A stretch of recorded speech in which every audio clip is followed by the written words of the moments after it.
way too early. Yeah. Your information was out there accurately prior to us agreeing that it was accurate information. Yeah, way I'm before afraid that's not going to work.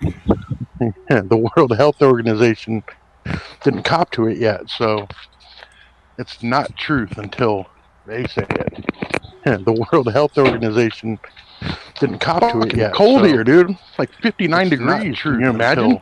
They say it. The World Health Organization didn't cop to it yet. Cold here, dude. Like 59 degrees. Shit, I still got alarms. Oh yeah, I should probably turn all the noise stuff off. All right, I think we're good. Everything is running just fine, and we're nice and smooth. All right. Oh, so I heard some stuff from your erstwhile mayor. Your Carrie Lake, the one who actually won the election. Oh yeah, is definitely going after, and she's treating it like it should be treated, where it's like if this doesn't get resolved, then we don't have a democracy anymore, and that's a whole new set of problems we have, because if we can't vote people in and out of office, then that's a real fucking issue, Yeah, there's not a lot of options for other peaceful transfers of power. In fact, I don't think there are any, really. So we have to do some other kind of transfer of power. And when somebody who's double digits behind in the polls can magically win on election day with the election that they're running, when they're shutting down all the Republican areas that the votes are being done at, to the point where Republicans had to stand in line between like 6 and 8 hours just to vote. Yeah. All over the state, and actively turning off the machines and making people fill out votes by hand that were mysteriously lost, I'm sure. All in Republican areas, intentionally giving people the wrong size paper, so that when they did fill out ballots, and the ballots would be refused. Yeah. Pretty blatant shit, dude. Yeah, pretty blatant stuff, and it's like if that stands, and then she gets to certify the election, she threatened everybody with like criminal action, so they had to certify. Wow. Yeah, Jesus Christ, dude. Yeah, isn't that kind of fucked up? The people that certify the election were all saying like, no, this is not right, and we need to go back and figure this out. And she's like, well, I'll have the police arrest you if you don't certify that election there. Sounds really democratic to me at least. I don't know what do you think? Yeah, no, I should probably be paying more attention, because all I heard was she was like taking shit to court, and I didn't even look into it. Yeah. Well, I was listening to the Steven Crowder had an episode on Rumble. It wasn't on anywhere else, except maybe on his own personal website. I don't know if he has. I think he has a personal website, the Mug Club thing. Although that's supposedly ending and changing. I guess it was through Blaze TV or something. Oh, is he no longer with Blaze TV? They're in the process of breaking up, I understand. But it was an episode that I guess they realized, if they put it on YouTube, would get them removed. Or was just maybe YouTube deleted it, and so they put it up on Rumble. And it was him interviewing Carrie Lake and talking about that whole election process. And so, like, from her mouth, it was like, she was like, this is absolutely unacceptable. Like, I absolutely won the election. There's no question about it. And it's very obvious that this person rigged it because they were running it, and now they're using the law to intimidate other people. So it's like... Yeah. So hopefully... Hopefully it goes somewhere. Good times ahead. Well, hopefully people, I guess it depends really on how the fucking judges handle shit, and how fucking everybody's handling it.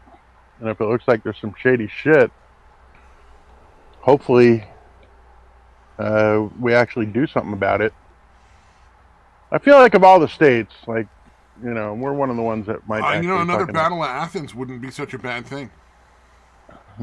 Yeah, just obviously on a statewide scale. It'd be interesting.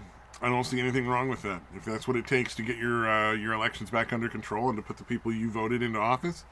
Because not only did mysteriously Carrie Lake lose with a 2-digit lead in the fucking polls going into the election, so did the 2 senators who were both also slated to win mysteriously, who were both Democrats. Yeah. Arizona having 2 Democratic senators and a Democratic governor. Absolutely not. It's an absurd fucking thought, dude. It's fucking absurd. And it's obvious as fucking shenanigans. Mm-hmm. Yeah. No matter how many illegal aliens you brought in, you're not swinging the state that fucking quick. Yeah. So that's. But yeah, again, it's been going on since fucking 2016. Well, that's why it's like, are we at the point where the only way we can remove people from office that shouldn't be there is by shooting them in the head? Because that's not a point I want to be at. Yeah. You know. Yeah, no, that's the whole idea behind the elections, is to ensure a peaceful transfer of power when the people have spoken. Even it's not for whoever wants and the people's will is being co-opted. Completely disregard everybody in the state's will and all the laws in the state. It's not there for that, so they can just do whatever they want. Yep. Did you see the shit coming out from Elon Musk? Not in the last few days. He's been releasing evidence that. Oh, okay. Yeah. Twitter has definitely been interfering with the U.S. elections. Absolutely did. There's no question about it whatsoever. Yeah. Censoring shit. Fucking not letting hashtags. Fucking doing it at the behest of the FBI. Yeah. That's a pretty big really deal, fucked up because that's where freedom of speech starts becoming an issue. Especially in a legal sense. It's like if the FBI is telling them who is and isn't allowed to speak, that's direct government interference with people's speech. Yeah, it's pretty fucking disgusting, dude. But yeah, I'm glad it's coming out. I don't know how Elon's not gonna accidentally shoot himself in the back of the head like 3 times. Oh, get the Clinton treatment? Good for him for trying. Yeah. Well, he's got the kind of money and the intelligence to hire like genuinely good security and personal safety people, you know. Yeah. I'm sure he has upped his bodyguard count appropriately. And I wouldn't even be surprised if he's even made some like pointed statements publicly like, hey, this is the kind of stuff that gets people killed. Be aware. Like if I don't have any heart problems kind of thing, you know, like yeah. I've got a clean bill of health. I don't have any heart problems. I just want to make sure everybody realizes that, you know, kind of like his thing is he's blowing the fucking feds out of the water there. Yeah. Is he vaccinated? He is.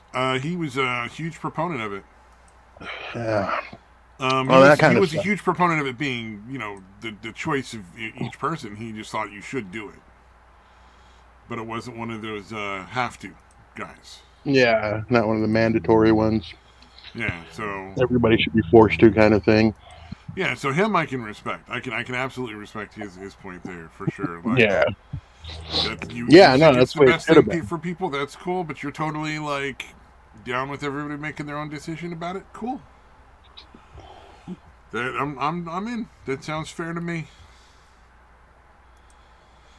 Yeah. Indeed.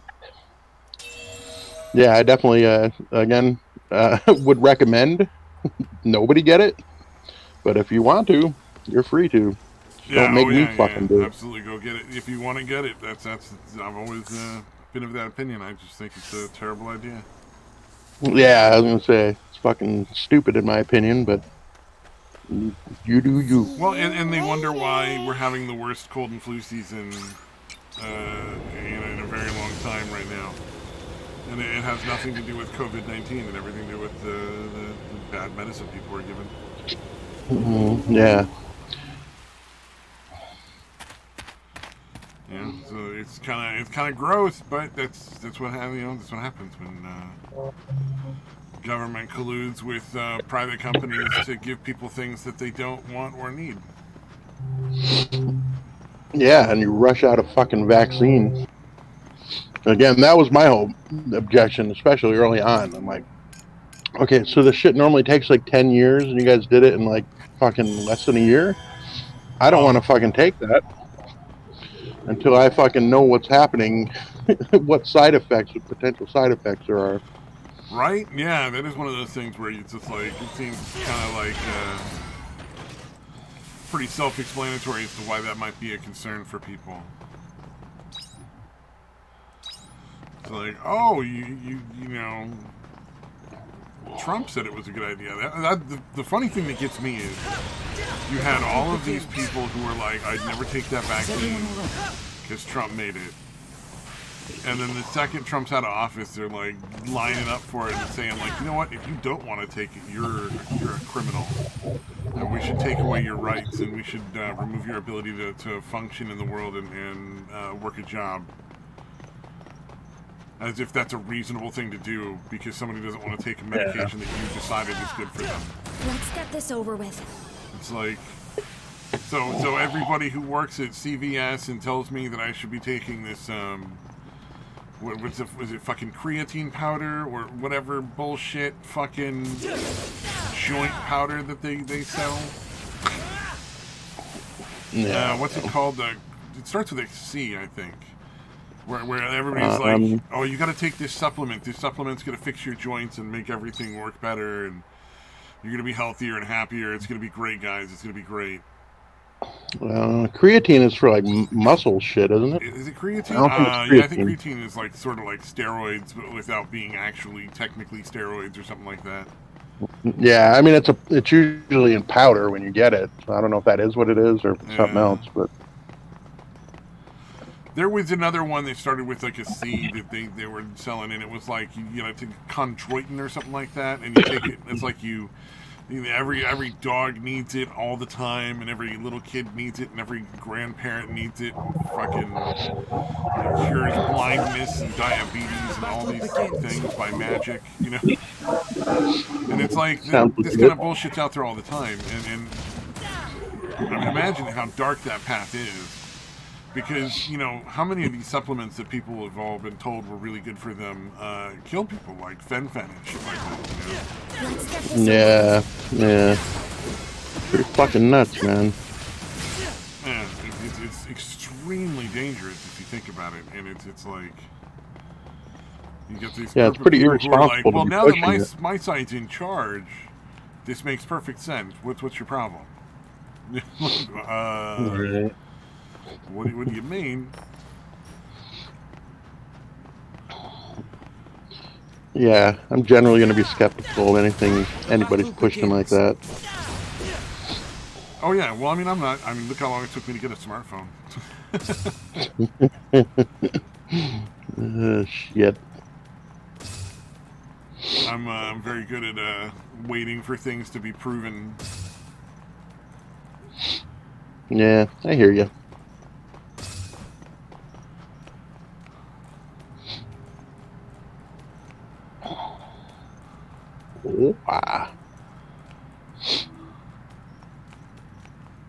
So yeah, it's really this is kind of funny. It's about my dog, but I'll make it quick. About my son's dog. Yeah. Me and my son are very preoccupied with the dog's bowel movements. Oh, you guys are super into the dog poop for some reason? Yeah, well, again, after the whole, you know, him almost dying scare, we want to know he's regular and, regular. And not pooping is one of the problems he had. Yeah, since it was almost certainly a blockage or whatever. Yeah, literally this morning, I'm like, this looks kind of loose, so I literally took a picture of it and sent it to him. I took a picture of the dog's shit. And you're I sent it to my son. Dog shit to people. That's normal. I didn't realize it as I was doing it, but like after, I'm like, what the fuck, dude? I could probably just tell him, hey, it's a little loose.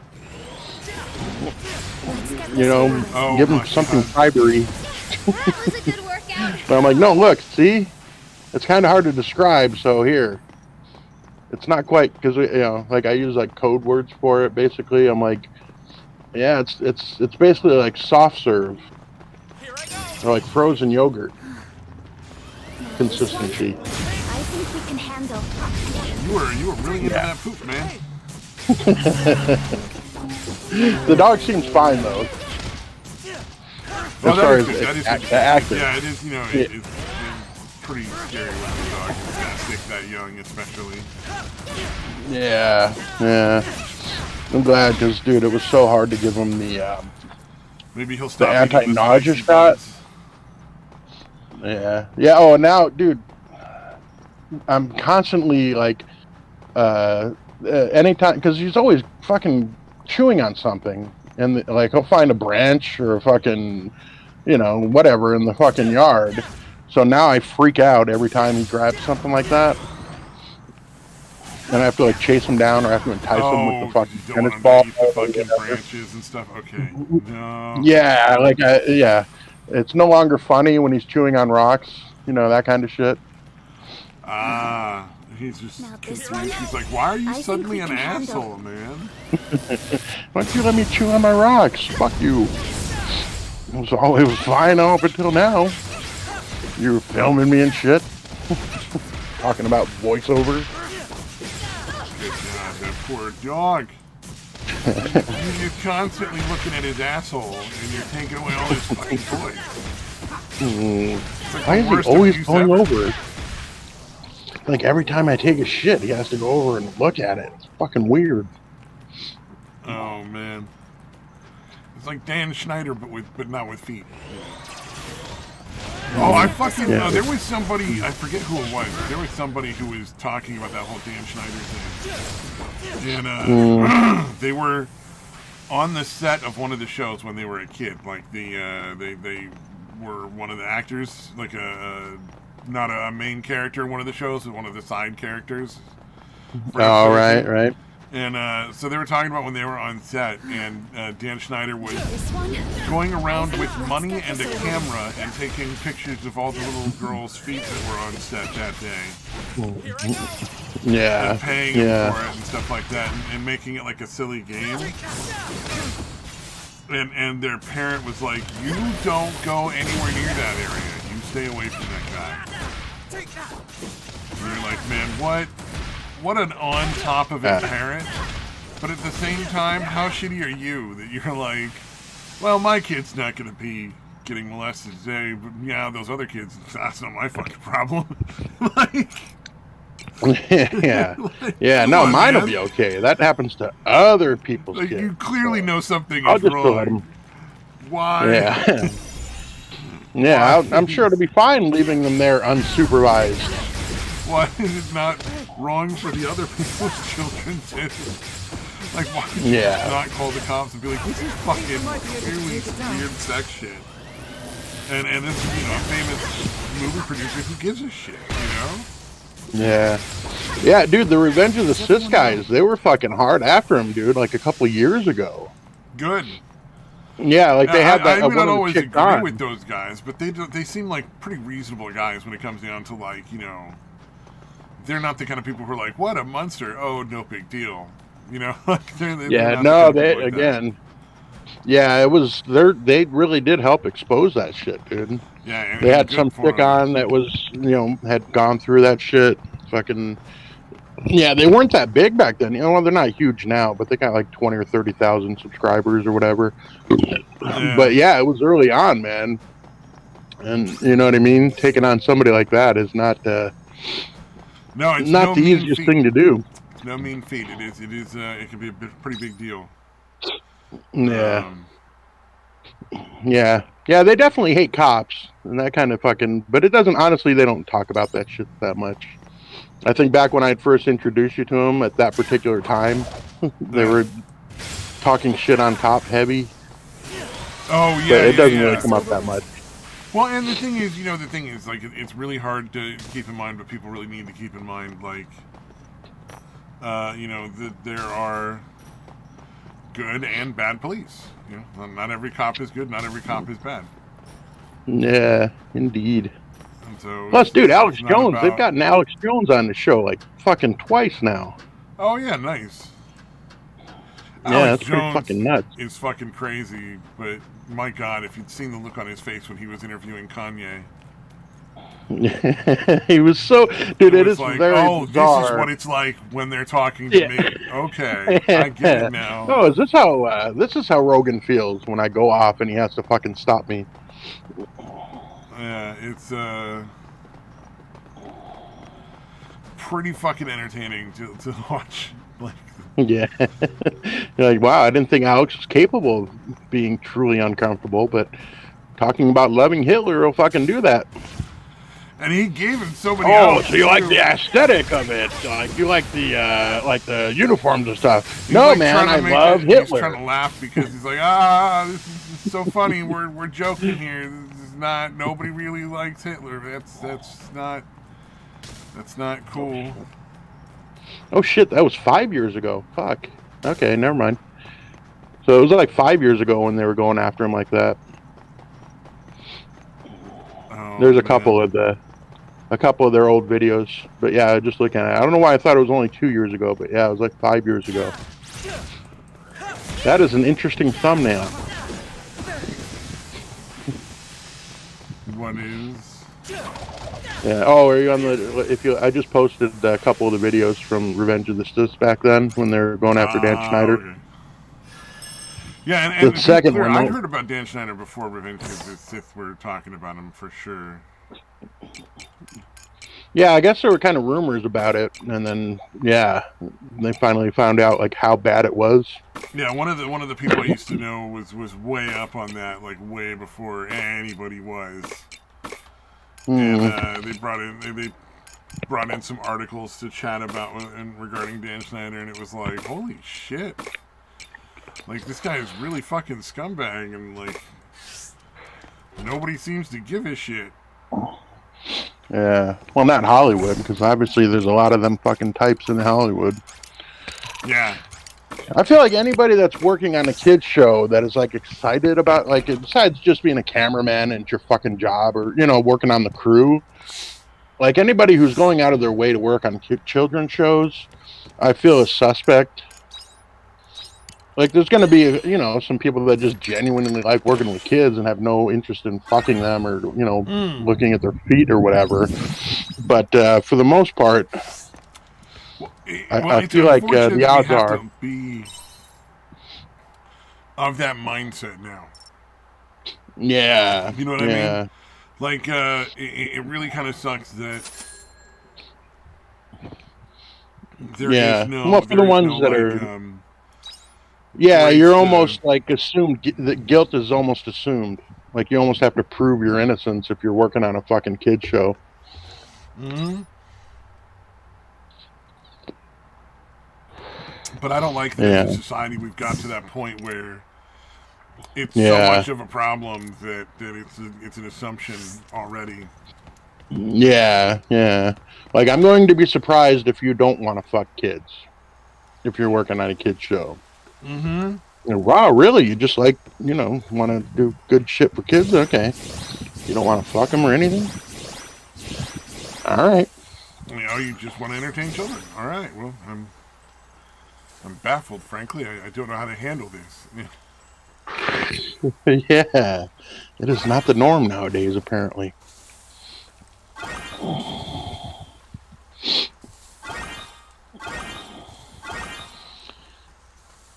So basically everything's all fucked up, Like some is what we're trying to say. Yeah, pretty much. Yeah. Nothing I came across good. these Everything is bad. Yeah. I came across this couple that do a show. Hold on, let me see if I can pull up their. The channel is called Total BS Live. Okay, let me see here. Yeah, they don't have a lot of subscribers, but I found them pretty entertaining. But it's weird because for some reason, I want to shit talk them all the time. Like, I want to fucking talk shit to them in the chat. Like, I like them, but I still want to, like, insult them. It's the weirdest fucking thing. Let's see if I can find the small one. It's like Because there's one where they're talking about me. They're like asking me what Taka means and shit. like a love hate love thing or something. Yeah, I don't know what it is about them, dude. Because they're cool. They're really, really low energy, which is funny because everybody gives them shit about it. Because they're like really super laid back. They're like, I don't know, we live near the coast. We're fucking laid back, I guess. Because everybody's telling them to up the energy level, and I'm like, don't listen to them, dude. You should have a proper level of disdain for your audience. Yeah, And we catering to your we don't know what the audience? fuck we're talking about. What the fuck's wrong with catering to your audience? Yeah, but I mean, it's like you want them to go all high energy when it's not who they are. Like, fucking, if you It don't would be pick very their obvious. fucking energy Super level, fake. yeah, this is who they are. Like them or not, like fucking, go watch Dane Cook if they're not fucking high energy enough for you. Oh man. Like I got halfway through a song that I was singing as a lark last night from fucking Mandy Moore for the karaoke event we were doing. I was like, I couldn't make it more than halfway through the song before I was like, no, I can't. This is not me. I don't know if you know who Mandy Moore is, but like very sickening pop music. Yeah. I thought you'd be doing all kinds of Christmas shit this time of year. So I actually, speaking of, I was sitting there trying to figure out what I wanted to do because one of the things is like I'm not a fan of stuff. I don't want stuff. So like I'm telling my family like don't get me anything. I don't really. There's nothing I really need like per se. Right. And so I thought it'd be fun to do a gingerbread houses this year. So because I'm lazy as shit. I ordered several gingerbread house pre-made kits. So I got 2 gingerbread barns, and I got gingerbread, 2 different little gingerbread villages, and a gingerbread mansion that are all like ready to get put together. Well, as soon as I get them, they'll be ready to get put together and all that kind of shit. I'm looking forward to it. It should be a lot of fun. My mom's super into it. She wants to make like a fresh icing and stuff so that it's better than the shit you get in the package. And I'm like, well, that just sounds reasonable. And then I was looking up like tips and tricks on how to assemble it because I'm like, maybe I should take 5 seconds and like figure out what the little hacks that save you a lot of time and effort are. And so those things you use to get like the zest off of like a lemon or an orange, the little grater things, the microplanes. Yeah. They recommend using that against the edges of the panels if they need to be like smoothed out or flattened for anything. So sort of like you can sand them down with a microplaner if you need to. Oh wow. Okay. Because if the sides aren't flat together, it's going to be a pain to get them to stick, kind of thing. So I hear you. And then the other one was the icing isn't always the best way to put the houses together, depending on what you're doing. Apparently, you can melt sugar, right, and like use sugar to like glue everything together.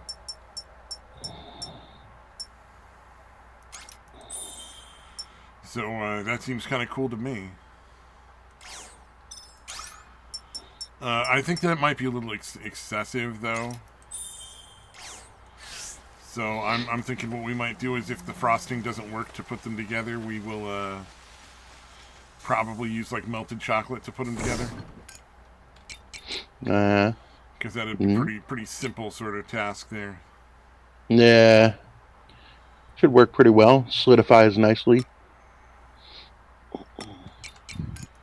So, yeah, that's pretty much that. And we're going to do, like, 2 gingerbread houses for... we're going to send one to one of my cousin's house, Because he's one hub of like where everybody sort of gathers, kind of thing. And then the other's going to go to my aunt's house in like a little more south of us, and because that's another hub of where everybody's going to be. So it should be nice to put those together and then not have to go anywhere and actually be like part of any family gatherings. All right.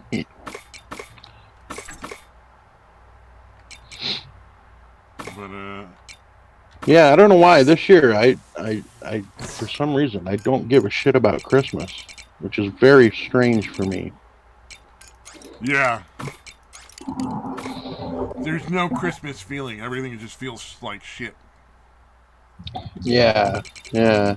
The last few, actually, really. It's been really hard to get into it. Last year, I think, was the first year I didn't make any fucking cookies. And I'm still not sure I'm going to this year either. You know, Christmas is a holiday in general that's about hope. I don't think people realize that that's a lot of what Christmas mythology is about. Right. And maybe that's just a sign of how hopeless people feel about what's going on right now in the world. Yeah, the holidays in general. Yeah, you've got Christmas and the New Year is generally a hopeful thing too. So, yeah, that makes sense. Take it easy. Yeah, and so right now everybody's just like, well, everything's dog shit and we're all going to die soon, so fuck it.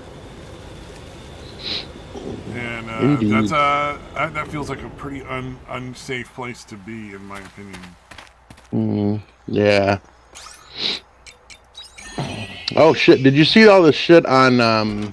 I normally don't really give a shit about the royal family and all that, but the whole documentary on Netflix about fucking what's the one that's not the younger brother and his fucking Meghan Markle's fucking husband, Prince Harry. There was a show on Netflix, dude. And it's essentially just propaganda. Like, Meghan Markle, from what I understand, is just a really fucking unlikable fucking cunt. But she wants to claim that it's she's a victim and that the entire fucking royal family is racist or something. Really? What's her basis for that? She wants attention. Oh, she's like, I'm gonna get me some attention, so. Yeah, no, it really, she definitely, I mean, more than, even most people in Hollywood, dude, she really seems like, I need people talking about me. Everybody needs to know how fucking stunning and brave I am for taking this on. It's like, nobody really gives a shit about you. Like, you're an unlikable cunt. And, I think it was like her sister or something, because apparently her fucking dad, like, took really good care of you. He worked on Married with Children, I guess, like set designer or something like that. And she'd only be with her moms like on the weekends and shit. And then there was like years where she just disappeared. But in the documentary, they're trying to seem like her mom took care of her the whole fucking time. But that's and not that really it was true. all these women. Yeah, I was like, well, my mom and her friends, and then her aunt. My aunt lived nearby, and they really helped us fucking. And then all this shit's coming out. Like, yeah, it's not true at all. Like, she fucking barely saw you on the weekends, every other weekend, and just disappeared for like years. Damn, kind of harsh. Yeah. I'm like, how do you fucking sell your dad out like that? Just because, again, the current day fucking narrative is women are great and men are fucking horrible. Yeah, that's So really, you got to that's fucking really trash. Yeah, you got to throw your dad under the bus, who went out of his fucking way to take care of you when your mom didn't. Yeah. Yep, but that's gratitude for you for all the fucking sacrifice and work that guy did. Apparently. Yeah, no good deed goes unpunished. Man, how would it feel to be that guy? Like, your own daughter is so fucking worthless. Like, she thinks of you as so worthless, even though you did all those things to help her. Dude, that's got to be devastating, dude. Right? I mean, that's got to be absolutely fucking devastating. to have your daughter fucking just turn her back on you and fucking make up shit Uh, about you after you fucking, again, did everything you could, from what I understand, to try to fucking, The battle begins. send her to a super fucking expensive private school and all that shit. really? Oh, wow. So, like, not just the standard stuff, I but think just we like, might be able to take it down. wow, that's shitty. Yeah. Yeah, and apparently, I guess when she was in school, like her class fucking did. There was some commercial for like dish soap where it was basically showing her like a housewife, and they fucking wrote letters to the fucking company saying that's terrible that you're fucking showing a fucking woman How just being a dare you housewife. sell That a stupid product to shit. a market that wants that product? Yeah, yeah. And then like she's claiming, well, first of all, it was her whole class that did it, I guess, which is stupid anyway. But still, she like tried to claim like it was just her, and that they changed the ad because of her fucking letter. Oh, she tried to take sole credit for being like the biggest Karen. I mean, Yeah, that's and it about the had biggest nothing to do Karen with move her. you can make, honestly. Like, Yeah, ironically, if yeah, you think about it. yeah. That is true. That is very Karen-esque. That is very on brand for fucking Karen. But yeah, apparently it had nothing to fucking do with her letter, and they just stopped running the ad for whatever fucking reason. But she's like fucking claims that it was because of what she did that they changed it. Oh yeah, Yeah, they were but like, she yeah, just no, that fucking was just. constantly lies. She just constantly fucking lies about shit to fucking make herself look better. She's just a good Yeah, person that way, you know. Just a real good, yeah, salt of the earth person. yeah. A There. nice, humble fucking person. Yeah. Sure, the British people can be really proud that they're, that she's a part of their country. Oh yeah, her dad's white and her mom's black. So that's another Oh, big thing. nice. So yeah. So obviously you can't have a black woman looking bad, Well, and you like, can't what have a was it? white man looking good. I just saw an example of that not that long ago. I watched a movie, and it was the premise of the movie was this rich family gets taken hostage. Santa Claus happens to be there dropping off gifts for one of the kids, and Santa Claus ends up fucking taking out all the kidnappers, like killing all the bad guys. All right. And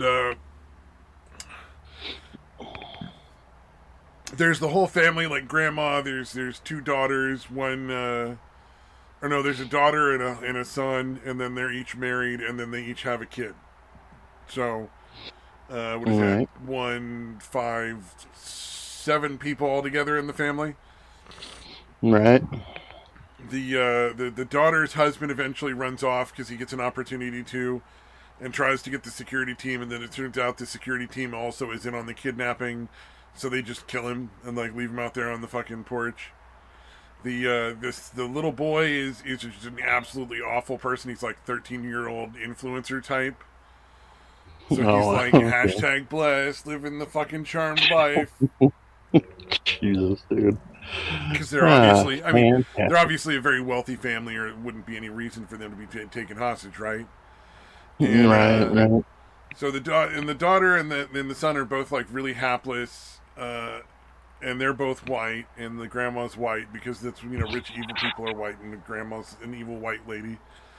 And the son's married to a black woman who's clearly just a noble, wonderful person and does all the things. Oh yeah. And she's trying to get him to leave the evil money alone, and it just doesn't understand how family it's ruining his life and making him miserable and all this shit. And towards the end of the movie, they both get to fight back against the kidnappers, right?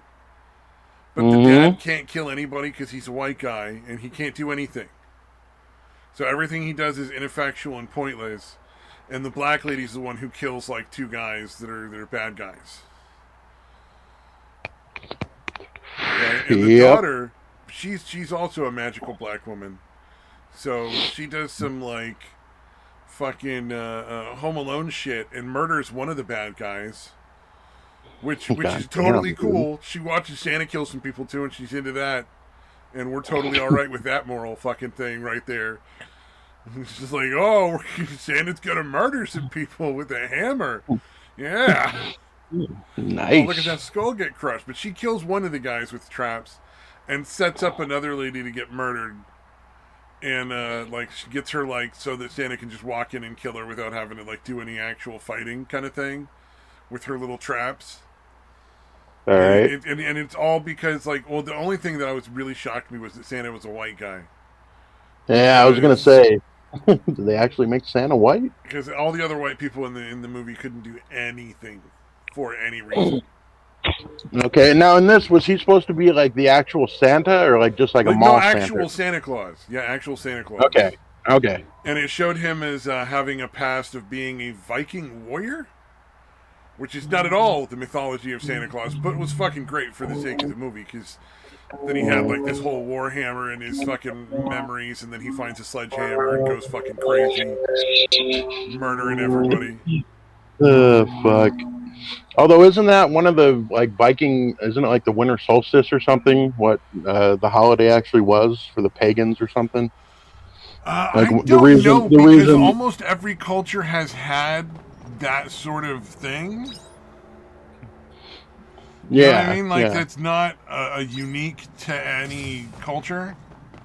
Having a winter festival, winter, like, holiday sort of, like, bringing the sun back sort of ritual kind of thing, like the Santa Claus thing. Yeah, I don't know. I'm just like... Yeah, it seems like it's a lot. Yeah, it makes sense, dude. Because, yeah, the winter solstice is when the days start getting longer again, right? Yeah. It's when the days start getting longer. Yeah, the nights getting shorter and days start getting longer, and what do you call it? This one, I think we can handle. The battle begins.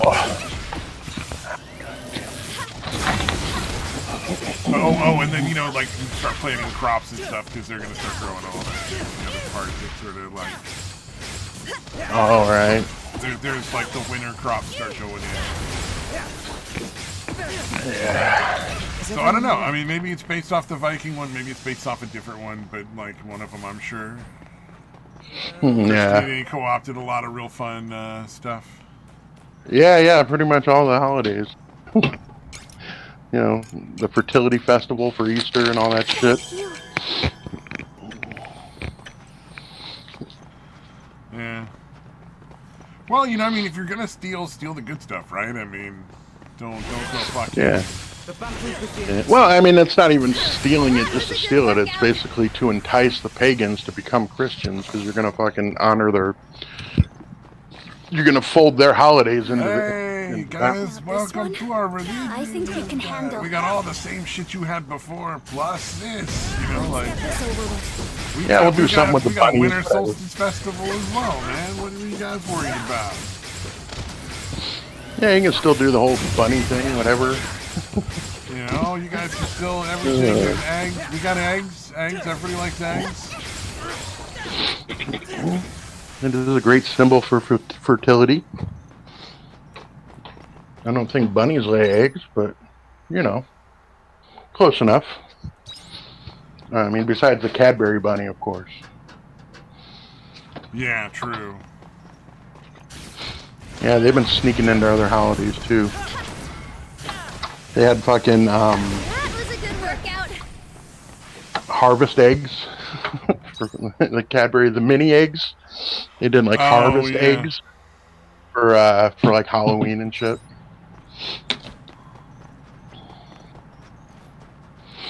And that sucks, because that is, goddamn, that is one of my favorite candies, dude. The mini eggs are so fucking good. Oh, yeah, the mini eggs for the Cadbury eggs? The ones that, like, the mini cream filled you're talking about? No. The ones that have, like, the candy shell, the mini eggs. Oh, like the Robin's eggs. Where it's like a malted milk ball inside with the chocolate and then the shell? Yeah, except it's just chocolate. Oh, okay. I don't think I've had those. Yeah, I don't like Robin egg. I fucking despise malted milk, dude. I think it's fucking disgusting. Oh, I love me some malted milk balls, man. Big fan. Yeah, I never Let's liked get them, this dude. over with. Like Whoppers. My mom That was a hates good peanut butter. workout. People hate all sorts of weird stuff. Yeah, I used to indeed. hang out with a dude that hated chocolate, just in general. Did not like chocolate at all. Like, really didn't like the taste of chocolate. Did Wow. not like chocolate. Would not eat chocolate. Was very unhappy if people got chocolate anything for this guy. Wow. Oh, fuck. I would have to deliberately get him pure chocolate of some kind. Here you go, fucker. I'm gonna taunt you. You know, like with he's your not even gonna get inability like a to mocha enjoy. at the coffee shop, you know. I'll be like, here, this is white chocolate. You might like this. I do love white chocolate, though. Oh yeah, I'm a fan. I'm a fan of chocolate and white chocolate. Absolutely. Yeah, for the longest time, I thought it was just a marketing thing, calling it white chocolate because it was a similar consistency or whatever. I didn't realize it actually did come from the same plant. Yeah, it is kind of interesting when you think about it. Yeah, I'm like, oh shit, okay. I guess they are. I guess it is proper for them to call it white chocolate. Yeah, because it's just the cocoa butter, right? Like, it doesn't have any of the cocoa That was in a it. good It's just the workout. fats. Yeah. But yeah, like I had never looked it up, obviously, until I don't know a few years ago. But yeah, I literally thought it was just a marketing thing where they're like, look, it's similar consistency to chocolate. It's kind of like it and just white. Like, no, it turns out it's actually from the plant. The same fucking thingy. Yeah. Excellent work, detective. Yeah, I don't know. I think I was like, all right, yeah, because again, I assumed it wasn't from the chocolate thing, but I was like, you know what? I'm gonna look it up and see what it is, where it is from, and I learned something that day.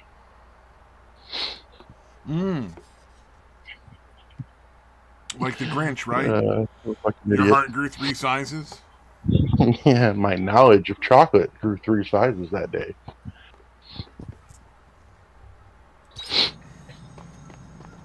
Pretty awesome.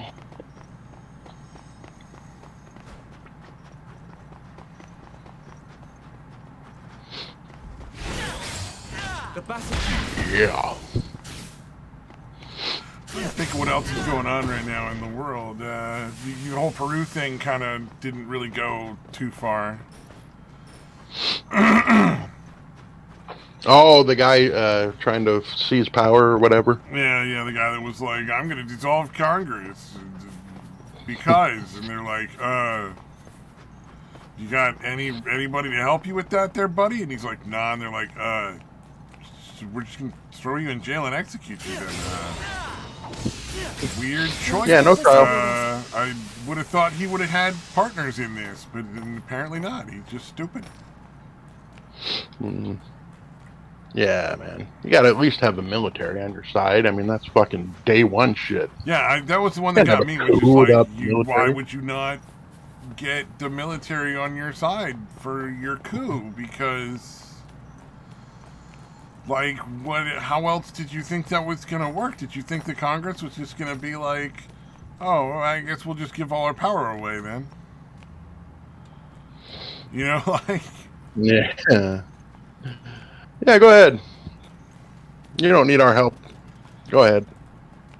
Yeah, that is an incredibly stupid thing to do, dude. Jesus Yeah, it Christ. just baffled me because it was like it makes no goddamn sense. And you're like, Yeah, it's literally the only way you're going to succeed. If there's a military out there, they need to be in on that shit. yeah, like you have to have some sort of power to take away the power of like Congress. You can't just write a piece of paper and sign it and they think that they're going to be like, oh, okay, cool. Well, he wrote the magic words, so all that lovely power and, you know, all these kickbacks and bribes we've been enjoying from all the people, you know, we're just going to give that up right now without any real question. Right. Yeah, I thought that was hilarious. But you know, like he's just turned into a joke at this point. Like everybody just makes fun of him like it's not even. Yeah. Did they actually execute him, or? I don't know. I was joking about the execution. I have Oh, no okay. idea if they did that or not. Definitely what should have I mean, happened, it'd be funny. right? It would definitely be fitting. I He just wouldn't gets have like even the fucking slightest lynched. be of problem. That is, I mean, he basically was like, "So treason, right, guys? Am I right? Treason, you know." And then, and then when it didn't work, he was like, "Oh shit, they're really not happy with me, are they?" Yikes! What the fuck is this? All right, this is pretty funny. I guess Occupy Democrats. So they basically were like, "Hey, there's a new portrait of Nancy Pelosi." So and it's basically her holding the fucking gavel or whatever, looking much younger than she fucking looks. You're a lifesaver. And then Well, I mean, Sticks apparently replies with, "I see the hammer, but where's the sickle?" oh, nice. Well Yeah, Sticks is played, pretty Sticks good Hex with and that. Hammer. Well played indeed. Let's see the hammer. Where's the sickle? It's a good question. Where is the sickle? Yeah, filthy commies.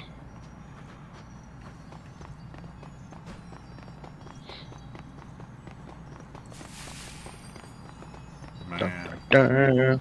Sorry, I'm just kind of scrolling through Twitter to see if there's anything fucking Let's get this over with. anything we can bullshit Oh, about. I have a GIF where like a guy lets two spiders crawl into his mouth. Did you want to see that? No, I can't. You're not I a can't fan? imagine much I don't see left in that. Again, the teddy bear with human hands and feet would be preferable. This teddy bear with human hands and feet. That is weirdly terrifying, though, right? I mean, Yeah, it's creepy, dude. Maybe not necessarily terrifying, but definitely unnerving. it's like teddy bears don't need hands and feet. Like that's just not acceptable. Nobody wants teddy bears with hands and feet at all. Yep, they have to end with a weird circle paw. No fingers, no fucking toes.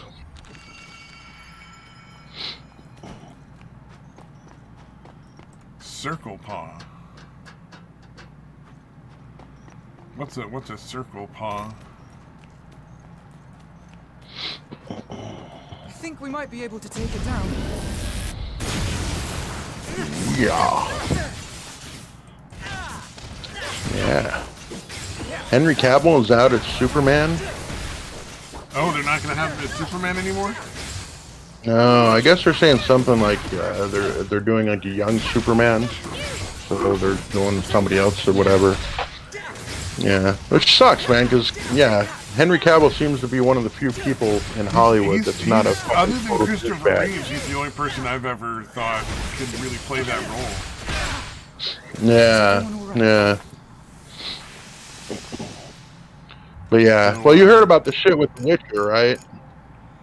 With who? How he quit doing The Witcher.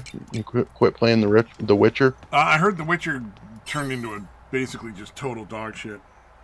Yeah. Well, dude, like early on, like I don't know, probably during the first and second, maybe the second season, he was basically like, "Yeah, I'll play this thing for as long as they stick to the fucking lore, if and they honor the books and the games and all that shit."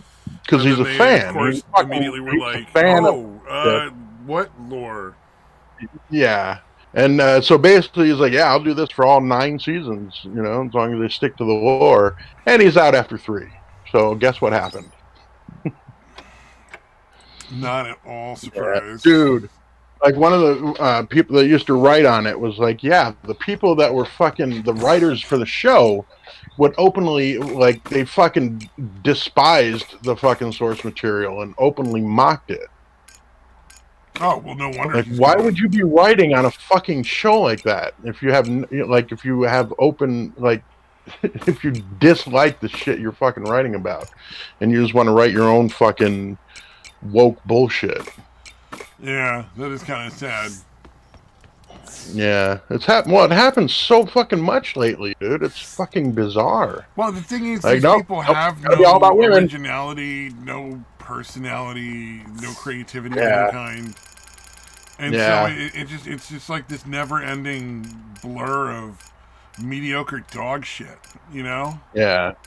Yeah, no, I think I had commented that somewhere in one of the videos I was watching about it. I'm like, why don't these people just do their own fucking shit, their own universe, and create their own fucking characters, their woke characters? And I'm like, oh right, because that would take creativity, so they can't. Yeah, So they yeah, want no, to they just just fucking completely co-opt some lack. shit that's already popular. Yeah, they need something else to sell because nobody wants to see what they write because it's just awful.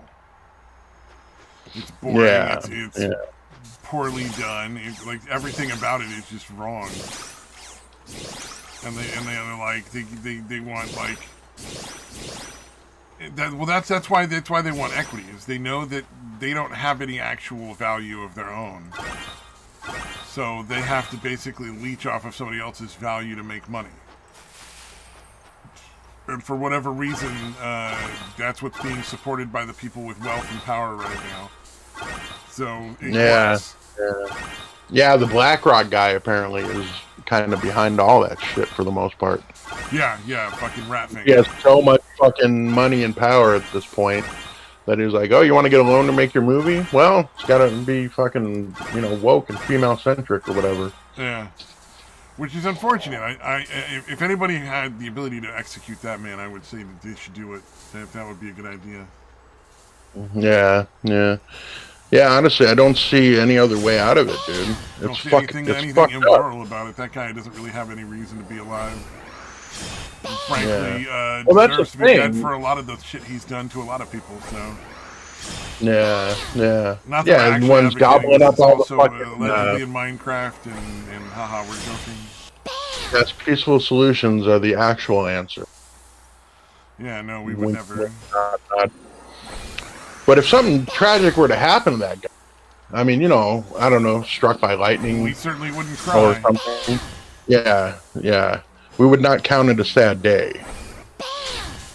I might throw a party. What the fuck is wrong with this bitch's face? Holy shit. Okay, I don't know. Maybe it's just me. I'm gonna share this, dude. Is it one of those plastic surgery victims? I don't know. It's somebody next to Ocasio-Cortez. Let me see. Her face looks fake, though, dude. Like, it looks like she's wearing a mask.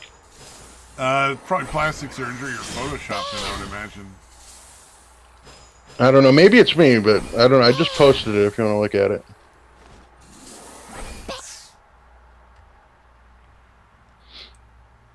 Oh yeah, plastic surgery. Right? That's fucking Yeah, creepy, dude. it's like Botox or something, where they basically made it so her forehead can't have wrinkles. Yeah, where I 'Cause can't she's move at all. She's like clearly in her late 60s, early 70s, and having trouble Yeah. just standing there and not dying. Right, right. Kind of like Pelosi, Yeah, and looking so like the fucking crypt keeper, despite her best efforts. yeah, I know I so can't don't know kneel what and they get did, back up but- on my own, but I gotta look young and pretty. Yeah, and it does not look young and pretty, does it? Right? Like it just looks No, it creepy looks and fucking gross. fake, dude. Yeah. Yeah, that was the Like whole you're thing not a with human being. I call it monster face. Yeah, it's the plastic surgery monster face. yeah. Um, Yeah. No, that was the one with Khloe Kardashian that I pointed out a couple weeks ago. Like, dude, she was, in my opinion, I mean, not fucking gorgeous, but she was a decent looking chick. A Yeah. little on the heavy side or whatever. One of the few Kardashians I can fucking tolerate, 'cause she kind of like to talk shit and fuck with people. But yeah, I literally saw her in an ad, and I did not know her. I'm like, okay, this is an ad for the Kardashians. Who is this fucking blonde bitch? And yeah, it turned out it was her, and I'm like, holy shit, dude, that's fucking nuts. oh, there's some Like, you don't even crazy look like the shit same when it person. comes to stuff that people have done to themselves with plastic surgery. Like I was Yeah. watching a video last night about like a top 10 of like the monsters or whatever. And it was like all these people that had basically turned themselves completely inhuman. They Yeah. just did not look like people anymore. They looked like weird, like rubber movie monster, fucking characters in like a video game or something. Yeah.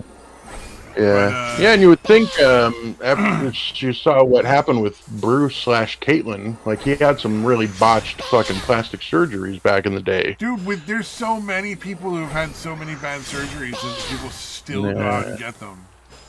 Mickey Rourke. You remember Mickey Rourke? I don't remember what he did to his face, but Yeah, let me see if I can pull it up. I really liked him in Sin City. Have you seen Sin City, the movie? oh yeah, I love Sin City. Sin City's a great movie. Yeah. Yeah. I got the I've comics, even dude. seen Sin City 2, and it was not a great movie.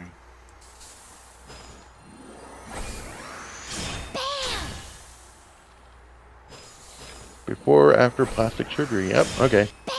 Alright, I'm trying to find a good image of it, dude, but yeah. Jesus Christ, that is fucked up. Because he was a good looking guy. Yeah. Like, why do you fucking have to... I'm trying to find one okay, that's so not... you know who Kevin Hart is, right? Like the big fat guy who was on that one TV show with the skinny wife, comedian Wait, guy. Kevin... Oh, no, Kevin Hart. He James. played Paul Bart. Kevin James. Kevin James. Okay, yeah, not Kevin Hart. Kevin Hart was one that got Kevin Hart murdered is on the news short- radio. Yeah, Yeah, I Kevin Hart realized is after I short said it a black couple times, I was like, oh comedian. shit, no, that's the wrong one, yeah. Kevin James. Yeah. Yeah. He was constantly being told and warned by his management and everybody that worked for him, you can't lose weight, you gotta stay fat, don't fucking lose a pound. If you lose even 1 pound, you're fucked in this business. Dude. You gotta stay fat to stay. If you want to keep employed, you want to keep working, you stay fat, motherfucker. Dude, that is so fucked up, dude. Right? And that's just as bad as like the whole like, oh, if you gain a pound, woman, you're gonna lose your job, you know. Like it's just the inverse of that, you know. It's just as bad, kind of shitty way to treat people. Yeah, that is completely fucked up, man. Alright, so yeah, I'm getting a few different ones, because some of them look bad, and then a couple of them are just fucking horrific with Mickey Rourke. Yeah, and so whenever anybody asks, like, why would you do that? Oh, well, fucking Hollywood's crazy. You know, like, those people are under constant stress from a bunch of fucking psychos to do just the worst shit all the time. Yeah, they're like, well, it was pretty good looking, but not the best looking guy in the world, so I had to try to get better looking, to get better roles. Yeah. Yeah. The justification knows no end. It's sad. Alright, I'm gonna post one more, though. I want to do like 3, because a couple of them are just horrible. Like, they're all bad, but a couple of them are just fucking goddamn, dude. Alright, yeah, I posted 3 different ones of him before and after. I think the one picture is the same, actually. It looks like he's wearing the same fucking clothes. Tragedy. It's my favorite flavor. Yeah, he did. He looked great, and then he went and got fucking monster face, trying to get rid of wrinkles. You know. He was aging into that like really gritty, like deep lined face, like old cowboy kind of looking face, and it looked great. I don't know why he would have changed. He would have chose not to do it, because it would have looked really good. What's his name? Totally. He's like the tall, skinny white dude with the big fucking gray mustache. He was in one of the Tombstone? He was the oldest brother. Russell? No. He's older than that. He's got like a silver mustache. That's his big look. And he was the oldest brother of the Earps in Tombstone. Oh, Sam Elliott. Sam Elliott. He was growing into like a Sam Elliott style phase. I mean, you look at Sam Elliott. Sam Elliott looks fucking amazing. He's like super handsome. Yeah. Dude. Yes. So I don't know why. No, I don't know that Sam Elliott was ever a particularly good-looking guy, but he was a good actor and shit.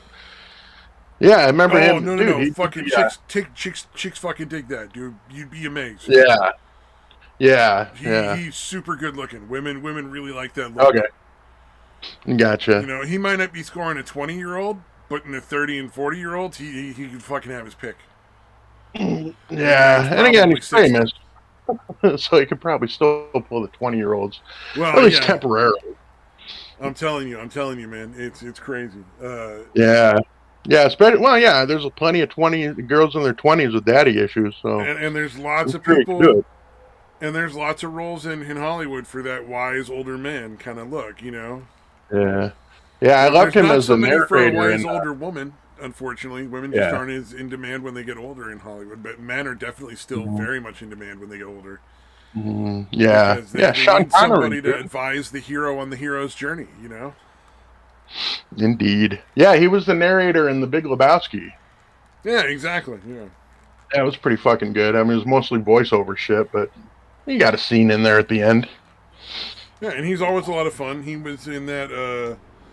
There was a show with him and the guy that played Hyde and the guy that played Kelso on the '70s show, Mm. where they were. He was a rancher and they were his sons, and they were trying to keep the ranch going. And it was just the trials and Oh yeah, it was tribulations. on one of the. It was on one Yeah. of the streaming services, right? It wasn't on Yeah, it was a TV, Netflix right? thing. It was a Netflix thing. Yeah, I forget yeah. what it was Okay. called. But he was No, I great. know. In it. I remember that. He was super Yeah, good in that. You know, it was a lot of fun. yeah. Indeed. Um, Yeah, I think I don't. I don't. Yeah, I never watched it, but I would watch it when my mom was I watching watched it. like the first season and a half, and then it kind of fell apart and just got messy, and I got bored as shit. So the Mm. first season was great, and the thing is, they really didn't like they resolved everything in the first season, honestly. So like I watched the whole second season, but it kind of fell apart in the last half of it because they just had to start throwing weird shit in there and get it like a soap opera. Oh, They had shit. resolved all of the major story things that they'd written into the first season. And one of the problems is, with those kind of shows is you can't resolve all of the stuff that you introduce in the first season until you're ending the show. Yeah, There has to yeah, be narratives that are going from beginning to the very end. Otherwise, you lose your way, and nobody's interested in the show anymore because you already solved the stuff that got them hooked in the first place. Now you're just throwing weird shit at them for no reason, and they don't like it. yeah, yeah. I'm It, trying to look it's up. just it becomes hacky. He was in Roadhouse. What the fuck was Sam Elliott in Roadhouse? Young enough looking that you didn't recognize him, I'm guessing. Yeah, I was 89, so. Oh fuck. Oh, damn, I'm trying to remember what fucking. Hold on, I gotta fucking see what. Although he was probably already fairly old back then. Well, no, I guess he would have probably only been in his well, he'd been in his 40s. And I just want to see a fucking picture of him.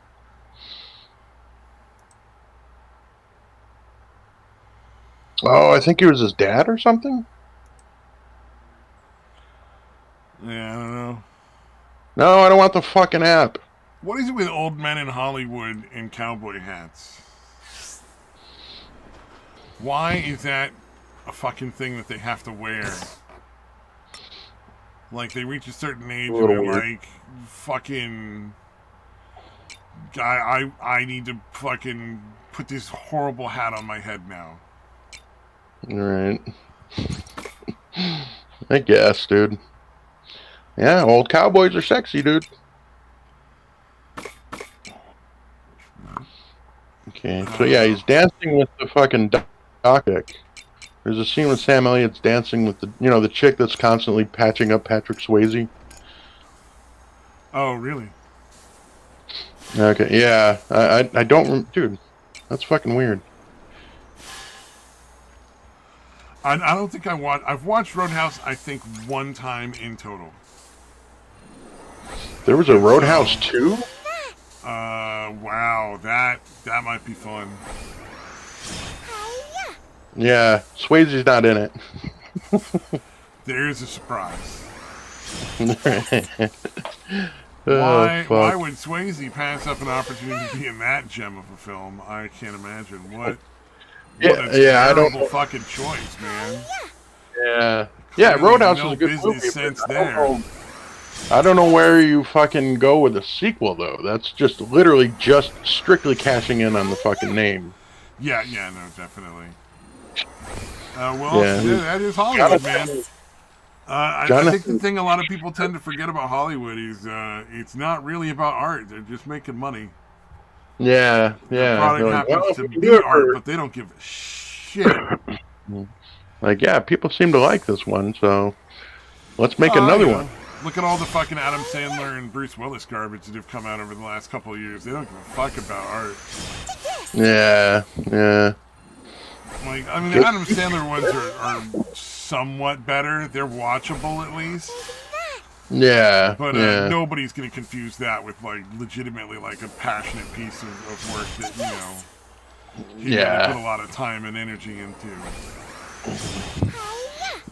Yeah, it's unfortunate because I like a lot of fucking movies, dude. I really do. Huge Adam Sandler fan, man. You want to? I'm down to watch old Adam Sandler movies anytime, dude. Like Little Nicky or fucking Happy Gilmore or what's the one where he goes back to kindergarten. That shit's pretty good. Yeah, Billy Madison. Yeah, it's so fucking great. Let's see what else is there. What's the one where he's the rich guy with the foot that's dead? Oh, Mr. Deeds. That shit was fucking funny. Yeah, it was good, dude. Telling the guy, beat the shit out of my foot. No, you'll feel better. I can't feel a thing. It's been dead for years. And then he fucking sticks it with him and he starts screaming in pain or acting like he's in pain. Yeah. He's like, oh, why'd you do that? I'm just kidding with you. That was fucking great. But, like, I'm in, man. But the new stuff, like, it's not that great. Yeah. I don't think Adam Sandler would argue or care. Yeah, although, compared to the other shit that's going on, it's at least kind of entertaining, I guess. Compared to the Bruce Willis stuff, the Adam Sandler stuff is watchable. If you had made the mistake of watching any of the Bruce Willis shit, like at all, right, it's pretty fucking bad. It's like there's just no real movie there. It's just a bunch of shit they threw together with his name on it. It's so fucking gross. Feeding him his lines through a fucking earpiece because he can't fucking remember them. Either he can't be bothered, or he's just too old, and his fucking brain is fucked. Yeah, it's unfortunate. He's like, look, I'm it is what it is. But, I'm not old. learning lines. He got old. His brain Kind got of fucked badass. up. So that would be fucking. That actually is kind of badass. It's like, yeah, no, you're gonna pay me a few million. Okay, all right. I'm not gonna learn the lines, so you're gonna have to work a fucking reason why there's an earpiece, and something in my ear at all times. Yeah. You're gonna be feeding me the lines.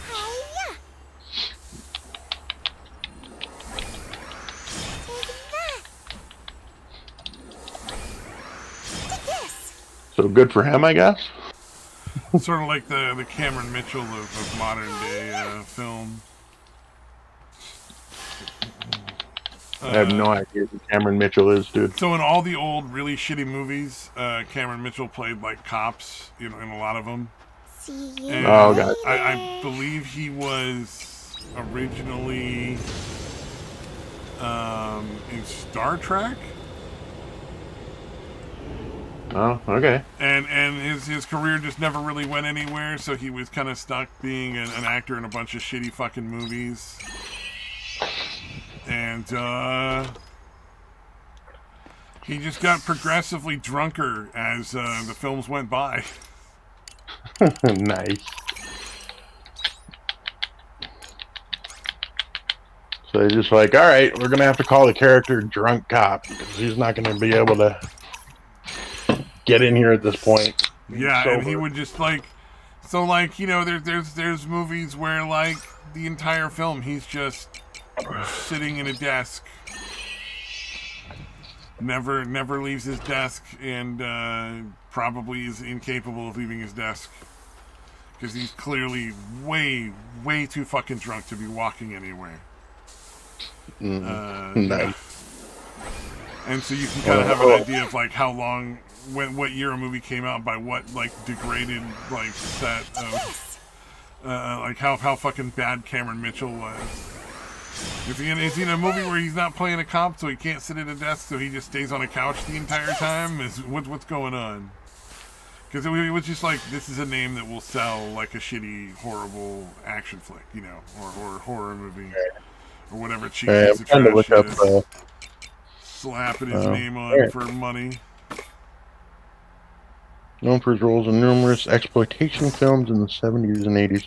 Oh shit, he started on Broadway. Okay, interesting.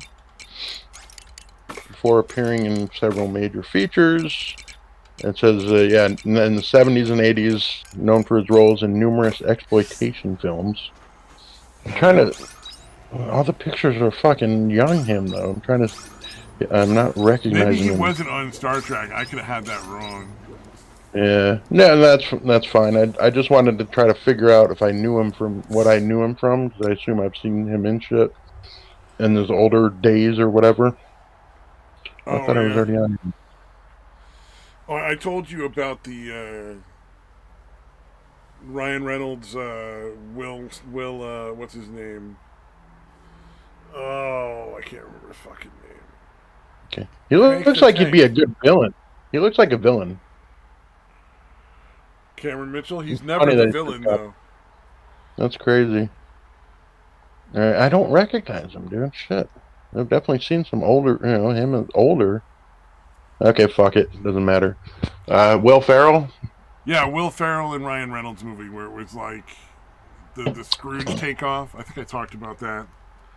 Because it was a musical. Yeah, it was constantly like there was a bunch of black people dancing for like the white masters. Oh, oh shit. Yeah, that was pretty funny. And then I watched Wednesday,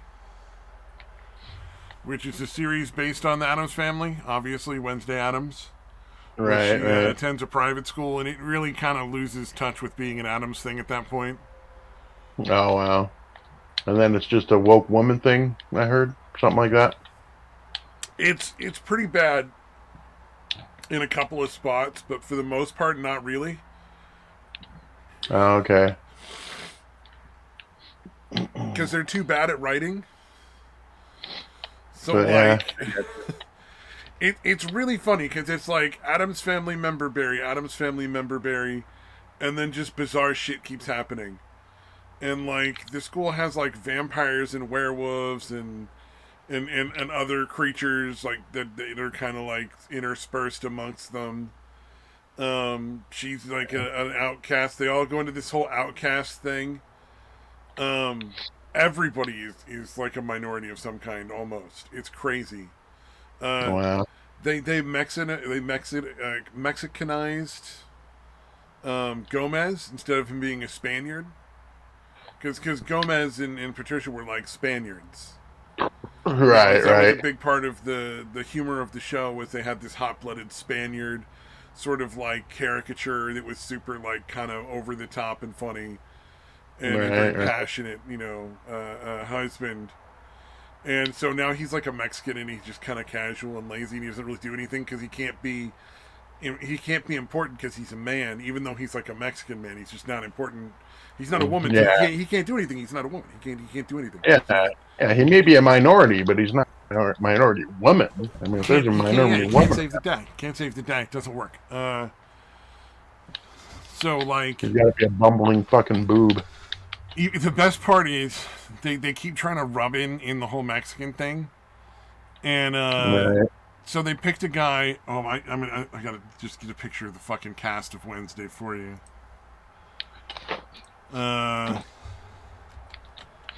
Because really, honestly, until you see it, it's just not as good. What did I fucking do?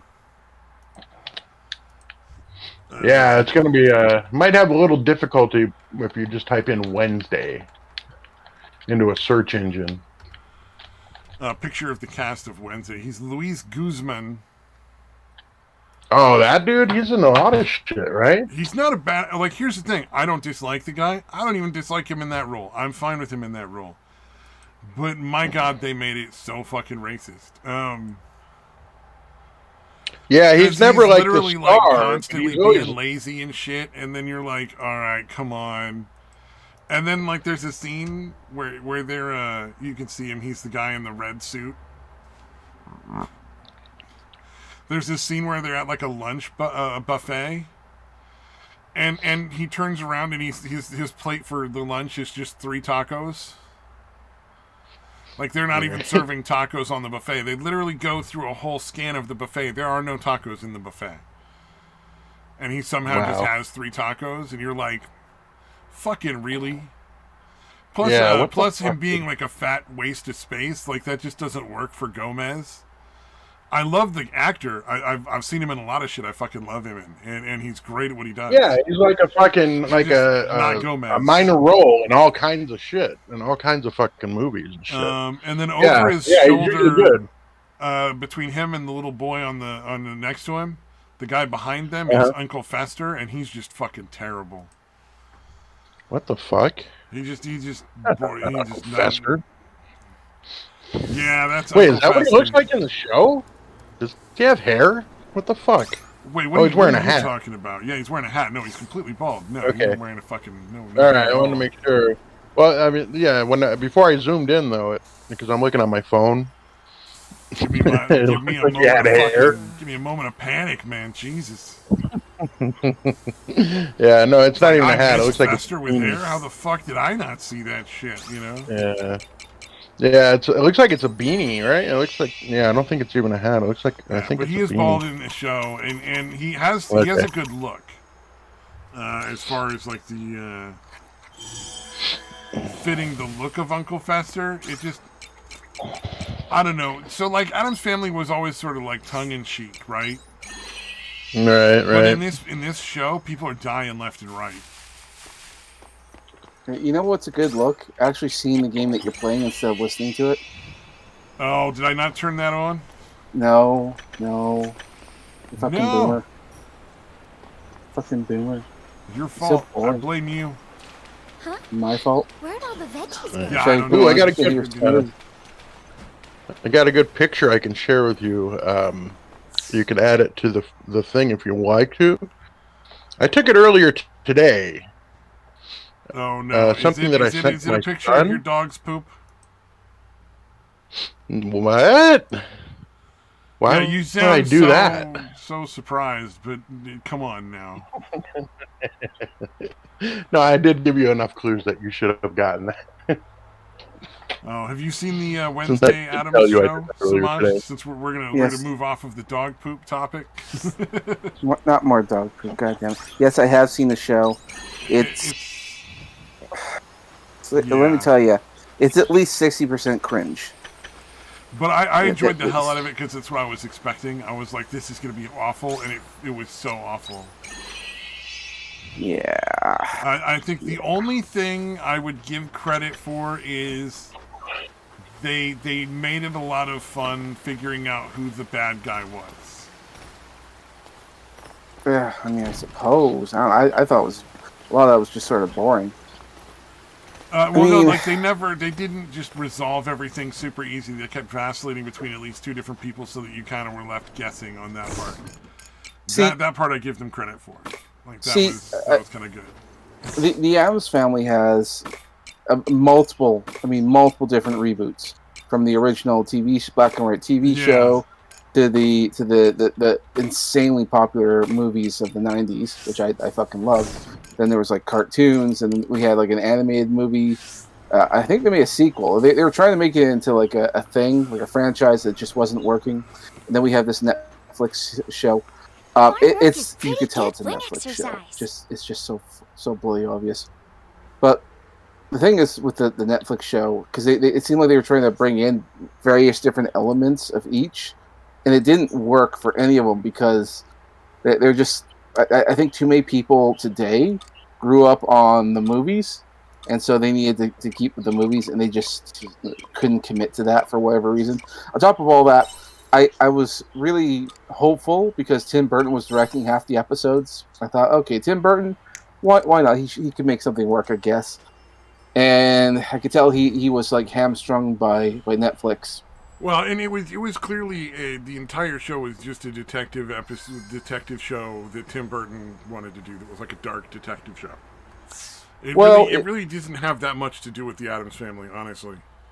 Well, that and it kind of felt like they were trying to make their own version of Harry Potter because it's a school for like monsters, for outsiders. But that doesn't make any sense because like the Addams Family is a very strange and bizarre, overextended family. They have so many members going all different directions, finding the rarest of the rare. Like these are creatures, these like werewolves. There should be like I don't know, maybe 1 or 2% of the overall population should be what they call hides and all that. But then there's these like packs of what the fuck is that? What? Like none of this makes any sense. It was really silly. All these other characters that were like monsters of one kind or another. I kind of felt like that was a waste of space. Well, and on top of all that, like okay, the school gave the idea that it's a school for monsters. Okay, that I get. But what the fuck are the Addams doing there?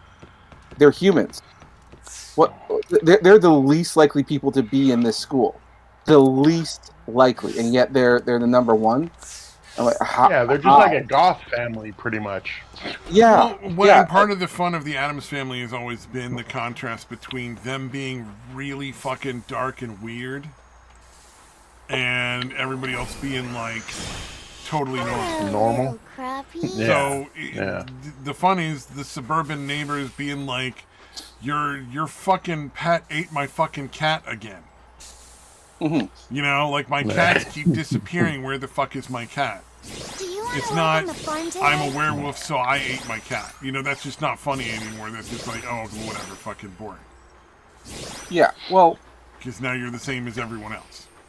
Exactly. And it just there was like contradictions of both sides. I even remember in one of the later episodes there was like a narration from Wednesday talking about how like I don't believe in the supernatural. I'm like, bitch, you're from the Addams Family. You guys have seances every month. I mean, you've literally talked to the dead. How on earth can you not believe in the supernatural? That's your entire family shtick. Well, and here was the other thing I thought was wrong with it. They made Wednesday Addams weak in a lot of cases. Oh, I mean, part of the fun of the Addams Family is that when it comes down to the Addams Family versus everyone else in the world, the Addams Family are just fucking insane. Like they're way better at everything than everybody else for no reason. I mean, their thing is that they are just average people. It's just they have a lot of quirks about them that's bizarre. And like, not to mention like multiple times throughout the show, like boys like two times her size were trying to fucking tackle her to the ground. She's doing like martial arts and all that kind of stuff. Get around them, like how? Even in like the Lord of the Answer, they're just average. She's a normal person with just quirks. That's it. Well, it's like the if you want her to have revenge on those people, she sets it up later. Like that's that character. She doesn't do it right away and fight them like an action hero. Mm-hmm. It's more like like somebody who plans out like a vicious thing that they'll never even know happened. Yeah, I remember in the movie, the one with Christina Ricci playing Wednesday, where they do the whole Thanksgiving thing and they fuck it up and have the Indians like scalping the settlers. Yeah, and shit. And it took her a while to set it up. But the other thing is, the physical prowess of the Addams Family has always been generally better than the public. Like you look at Gomez, for instance. Like he's like a dashing, sort of slapstick, swashbuckling hero, kind of guy. Yeah. And then so it has no bearing to any of the previous fucking Addams Family lore and shit. Yeah, I don't know, man. It didn't really pay tribute to any of the lore. Not really. See, it wasn't a terrible story. It was just There was a few But places wasn't where they Addams wasted their Family? time on social justice nonsense that was totally unnecessary and didn't Well, really that serve the story. But that was to be eh, expected at this point. well, Just and in Yeah, anything the now. yeah. the other thing about the show is that and to their credit, in a lot of ways, this is the only way it works, because Wednesday Addams, or at least the Addams in particular, she's a condescending cunt. But then again, you look at how many Netflix shows where the main character is a condescending cunt. There's lots of them, but it works for the show because Wednesday Addams is a condescending cunt. That's who she's supposed to be. So Yeah. that's the only Yeah, reason she's why. kind of like a cunt, but she's like an outsider, condescending cunt kind of And see, thing. that's the sad truth. Like the reason why the show works is because that legitimately is her character. So like that's the one thing they have going for them. But it's like the only reason this works is because that's who she always was. With that said, though, the whole teenage. Well, she's supposed to be the smartest person in the room in every room. Well, she's That supposed to part give is the impression. the sort of like the lore of Wednesday, but she's not supposed to be like beating up all those guys like with ninja moves and shit. Well, she's supposed to was give she's supposed to give that impression because of her condescension. I mean, she's not supposed to be the smartest person in the room. She's actually more normal than than anyone thinks that she is. She's just quirky. That's all. And maybe it's been a while since I've read the books, the comics. I mean, well, no, what they're adapting was from the movie version. It's supposed to give the impression that this is like a logical offshoot from the movies, which doesn't make any sense. I thought in the movies and in the comics, Wednesday was always an incredibly brilliant young child. Like that was the big thing, which she was dark and fucked up because she was so much smarter than anyone else. Well, she was supposed to be, let's say, an evil little girl, Yeah. and her brother was the one who was always the brunt of all of her abuse. But then but the little brother's also kind of quirky because he could take it. The thing is like he's supposed to the kid, like Pugsley's supposed to be the kid like who's always in the bunt of all of the horrific things. But the kid fucking keeps getting up. You just can't keep this kid down. It's that's like Pugsley's Kenny thing. if Kenny never died. But that's kind of the thing. Like the men in the Addams family are very durable. Good luck trying to kill them. I mean, the second movie, like how the B story is all about Fester and his new wife and how she's trying to kill him, and she can't get it done. Pugsley's the same way, but the women are very scheming. They're very planning. They're always about like how can I get them? Because the women are just as likely to kill their men as anyone else is trying to. But that's the thing. The men are fucking indestructible. That's the way it works. Which is also why I didn't like the start of the series, because here's Pugsley getting abused by getting bullied, and then she decides to take it out. I was like, oh, no one bullies him but me. Bitch, you're fucking Wednesday Addams. If anything, you'd probably help manipulate and plan so that they would bully him because it would amuse you. That's how she works. But no, I defend my little brother. No, you don't. You're a fucking backstabbing cunt. That's who you are.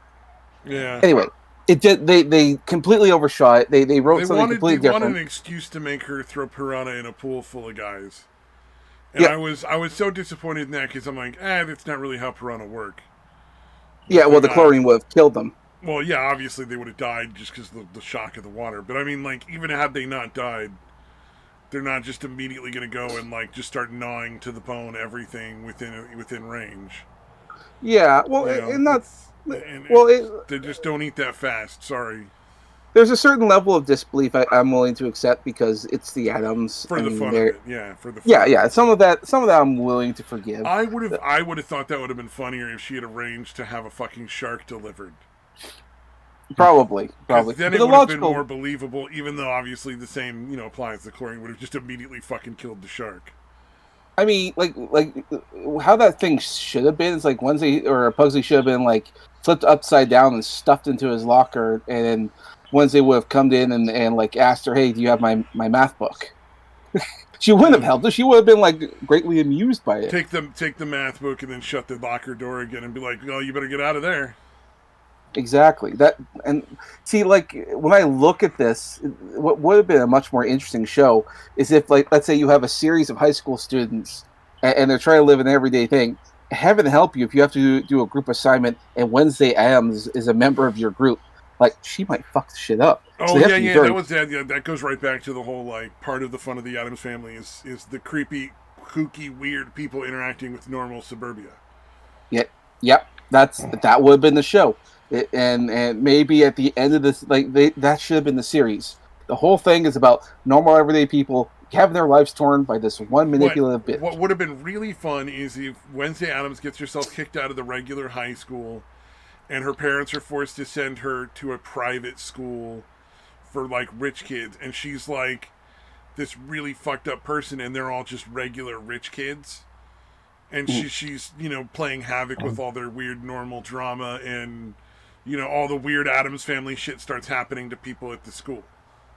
I mean, yeah. There was also bodies dropping in this show left and right, which is not very Addams Family. Yeah. People do die, but it's very, very occasionally. Most of the time, the fun is that they actually survive the weird wackiness. Mm-hmm. Yeah. Yep. Honestly, like I said, I think the Wednesday could have been the name of the show, but I think she should have been like the side character. I think the main characters would be like, oh fuck, oh god, we have Wednesday Addams. I think they should have just done a whole cast of people, and they have to deal with this fucking psychotic woman. Oh yeah, well, you could have had like PTA meetings with the parents showing up, and but there again, there was a lot of opportunities that they really missed to really create a lot of stories that would have been a lot more fun. And the way I looked at it was, this was not an Addams Family thing. This was not Wednesday Addams. This was just somebody's show that they wrote that was really interesting, and then they slapped the Addams Family bullshit on top of it because they were like, member berries, make us more money, member berries. I think the producers at Netflix, because I think they're the ones who pushed for this. And they're the ones, because there's another show that they did that we're having similar problems with, which I have a love-hate relationship with. But it's a Netflix thing. And the other show I was going to bring up, which has similar issues, is Netflix's Sandman. I don't know if you guys have seen Sandman. I watched one episode and I was done. It's a weird show. Don't get me wrong. It's fucking weird. I read the books. It was nothing like the books. It was terrible. Well, it's okay. If you keep watching, you'll see more of it. I think what they did is they took the main story, the first book or whatever, and they extended it by 3 episodes. So it's for some reason they dragged it on more than they really had to. But once you get past that, it's actually a very interesting show, and with a lot of good elements, and a lot of stuff's pretty accurate to the books. Here's the problem, though. It's like every other character, every extending character they have there has to be either black, has to be gay, or trans. It's so god! fucking... See, I can't make myself watch that trash. Like, if you can get past that, there's some good stuff in here. But you can... It's like they didn't compromise on the story, but they had to compromise on everything else around the story. So it's like, okay, the main character is the main character. He's fairly accurate to the book. But the character who plays Death, she has to be black. It's like the one thing that they wouldn't compromise on. Because I remember hearing that was like behind-the-scenes drama. Because they wanted to keep the main characters exactly as they are to the book, and Netflix is like, look, you can do it as exact as you want, but this character has to be this. I don't know why they draw their lines, and I think Neil Gaiman, because he's been trying to make a Sandman movie series or TV series, he's been trying for a long time, and I think he was just at his wit's end. He's like, all right, fine, I'll compromise on this and this, so long as the story is good, because the story is really good. It's very engrossing. I actually really enjoy it. But you can tell that they had to make compromises, and it felt like Netflix was just really hamstringing. It's like, okay, you get your story, but half the shit has to change. Yeah. I'm like, okay, all right, fine, whatever. So it's a bit of a slog. I don't think I think it will ruin the show overall. I don't know if it's going to get a second season. It probably will. It's decent enough, but I don't think it's doing as well as they thought it was going to do. Mostly because the politics are so fucking obvious. Well, if it would be unfortunate, but it seems like it's going the way of isn't assisted suicide now the leading cause of death in Canada? It's going Canadian style. Unfortunately, yes. Unfortunately, go have itself put to sleep. Yeah, they deny people medical treatment and pain treatment, and then the only other option for them is assisted suicide, which is less painful. Yeah, well, 10,000 Canadians have died since it made it go public. On top of all that, I think come March they're extending it to children. So yeah, it's fucking disgusting. And similar to the trans thing, because you don't have to consent the parents. They can just start giving trans medications to kids without consenting parents, which is fucked up. It's the same thing with the assisted suicide. Are you fucking serious? I hope Yeah, I'm not You're joking. gonna let It's, somebody under the fuck? they're gonna let somebody under the age of 18 decide whether or not they live or die? Yep.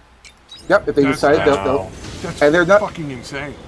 And how it's going to work is they're not going to tell the kids. They're not going to tell the parents because it's like, well, that's none of your business. That's Are you serious? What the fuck, dude? Well, that's what fucking insane. Oh yeah, and parents are outraged right now. I'd be loading a gun.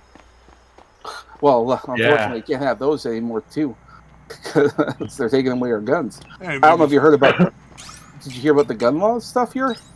No, it's time for you guys to fucking go. Time to boogaloo? At this point, yeah, fucking boogaloo time. Minecraft allegedly, blah blah blah. Well, the good news is the rumors is that there's going to be a call for an election in the spring. So a lot of people are getting outraged. Good, rightfully so. As things keep getting more and more crazy, more and more people are going to get outraged. So when a new election is called, enough people should vote conservative, and hopefully we get all this over and done with, because conservatives are going to say, I'm gonna remove all this this whole gun restriction. Yeah, we're not doing it. On top of all that, like here in my province of Alberta, our premier has just sort of said, I've ordered our police force not to enforce this law. So yeah. And the neighboring province of Saskatchewan here, they've also said, I think it was Newfoundland, the one above us, I think they've also said that they're not going to enforce it either. So like, and apparently provincial jurisdiction means that we can do that. I think we so can you can order us whatever you want. We're not doing it. Let's get this So if I want to get it done, I can go get it done. God So damn, I'm quite excited. So people are taking stances. Things are happening. So that's the good news. Unfortunately, I mean, a lot of stuff like here in Alberta, our Health Canada here, they were given a choice from our premier, because turns out that they've all been taking marching orders from the World Economic Forum, and our premier here, Daniel Smith, she said that okay, we these people are not medical experts, and you shouldn't be taking health advice. So she said to them, you can either stop taking advice from these people, or you can all lose your jobs. Well, they all said no, we're going to keep listening to them. So of course she fired all of them. So now we need to get new health experts. damn. I'm like, okay, good. Hopefully, with these new people, they'll also say they're not going to enforce the assisted suicide thing, which I think they already have said they're not going to do. So that's good. I think we can handle. Because this Yeah, whole like hopefully, allowing kids to choose to kill themselves is fucking terrible. It's that might be like, the most horrific Dude, thing that I've ever is- heard. Yeah, that is fucking evil. like I'm not Damn, I'm not I dude. may not be a person of faith, but I mean I can see the devil at work. Yeah, that is. I was gonna say There that is sounds some fucking sort of evil demonic, at work. dude. Yes, that is. Yeah. It's like some kind of like a not a ritual, but like fucking. Well, kinda. Like it seems like it's some kind of weird ritualistic bullshit, dude. That's fucking nuts. I cannot think of a more vile thing. It's one thing to say somebody who has a terminal illness has the opportunity to potentially seek Yeah. self-termination. To end but their there suffering. has to be a lot Yeah. of fucking stuff that gets done before you get there. Like, for instance, do they just need more pain medication? Like if it's somebody who's literally just in a lot of pain, and the answer could be as simple as saying, well, normally we don't allow this much, what do you call it, Oxycontin, but you know what, this person is looking to die, so maybe we'll give them more.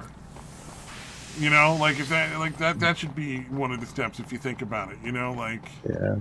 So, are they talking like letting kids that are like suffering depression, like just fucking kill themselves? Is that the kind of shit they're talking about, or are they talking about terminal?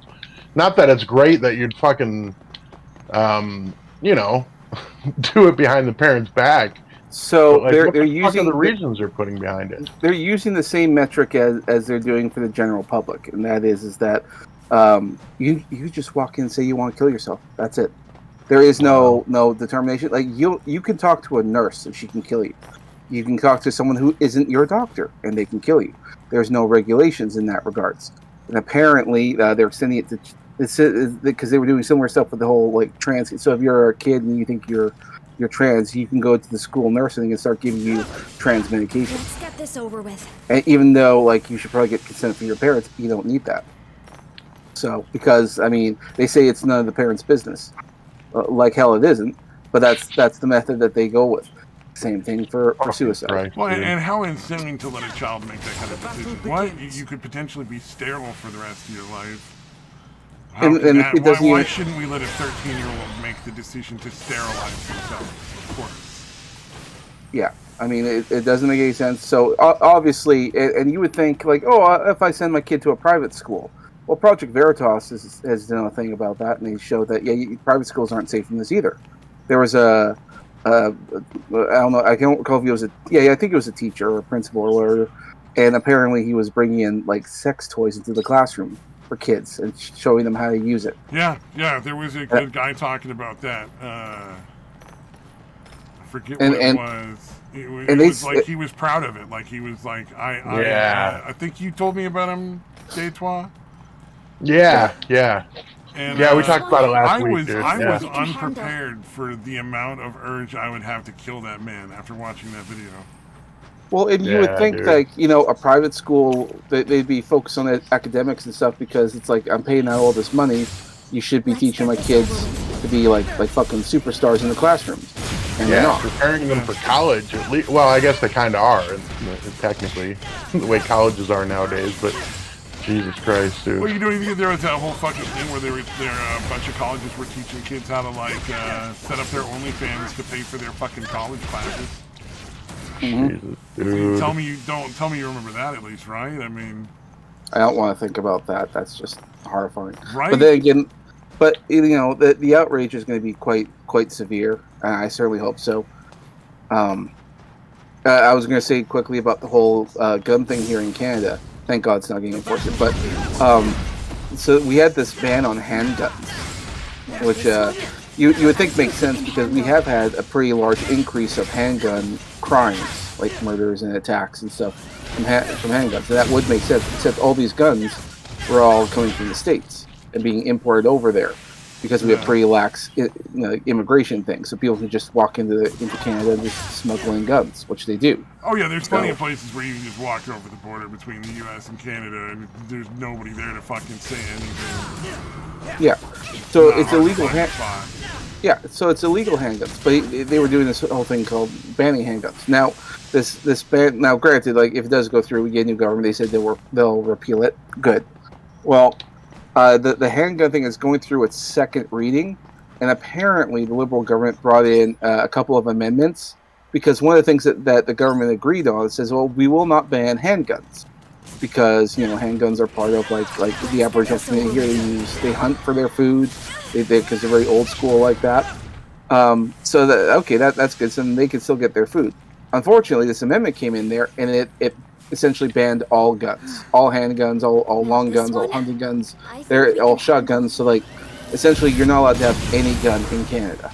Because they did this amendment. And they brought it at the last minute. They basically said, like, no more guns for anybody. Exactly. So, like, okay, you guys promised you weren't going to do this, and then second reading, you did do it. So it's pretty outlandish. One minister, because in Parliament, I mean, someone will ask you a question, and you can give a response, and the other side can like boo you or whatever else. Because because we're very passive aggressive in Canada. But one woman did it, and apparently on the Conservative side, and apparently the Speaker of the House told her like you can either apologize or you can step out. And she said, but he clearly lied because they said they weren't going to do it, and they did. So then she was kicked. It was a whole thing. It's like they kicked her out. They said, "Oh yes, we have manners and decorum in Parliament. We don't behave in this way." It's like, let's get this over with. Of course you behave that way. Hell, you yourself have footage of doing this. How dare any of them decide who isn't allowed to speak? Yeah. In that, like she shouldn't be allowed to like tell them that they're not allowed to say stuff or they get thrown out. Oh yeah, it's only bad when one side does it. Yeah, it's like it shouldn't matter what side does it, but that's just my opinion, I guess. Yeah, that fucking mindset is far too prevalent nowadays. Like, no, it's okay if our guys are doing it. Well, I was talking to this kid in VR chat last night, and he was talking about some music, and we were talking about some like offensive music and stuff, and the story behind "Fuck the Police," the song. All right. And how, like, you know, all those rappers got, like, beat up and arrested and charged with shit and all this other crap that happened because of that. Yeah. And he was like, well, I mean, you know, they were saying fuck the police to the police. And I'm like, I understand, like, how that's, like, not the smartest decision. But that's really important that be allowed, because who gets to decide what is an appropriate music, or what is, you know, like, there's a lot of really dangerous shit that basically allows. Yeah, you should have the free speech ability to say. And once I pointed it out like that, he was like, "Oh yeah, I kind of see what you're saying there." Like, you know, like, even though what they're saying is shitty, and I mean, maybe I don't agree with it, doesn't mean that, you know, the police should be able to arrest these guys and beat them up because they sang a song they don't like on stage. Yeah. No, that's the whole thing when you talk about. Doesn't work, and it's not as good. It doesn't look good on either the Republicans or the Democrats, because this is clearly a conservative group that did this. You know? Yeah. No, that's it's amazing how many people don't grasp that. Like, no, that's the reason the free speech exists. It's to protect even the fucked up shit that people want to say. You know what I mean? It's not like, oh, well, no, I don't like that, so that's got to be stopped. That's not free speech. Like, yeah, no, it is. You know, if they're not fucking directly causing harm with what they're saying, it should be fucking allowed. Yeah. If you're legitimately telling people to go hurt somebody or do something bad, or like destroy this person's property or something, and you're not doing it in like a tongue-in-cheek or as part of a performance or a show, or like a sketch comedy, or you know, making jokes on a talk show or something like that, like that, then that's crossing into illegal territory. You know, but I would tend to err on the side of caution, and like, I think "Fuck the Police" was a shitty song. I didn't really like it. I thought it was dumb. I thought it was stupid, and I thought they were idiots. But I certainly don't think that they should have been arrested or beat up for saying it, or charged with crime and bullshit. You know, they should have been more than allowed to go and put it on stage for anybody whenever, you know, people wanted to pay them for it. So fuck it.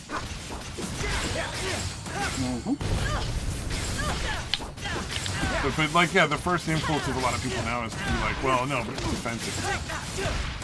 And it's like, that doesn't have anything to do with whether or not it's free speech. Yeah.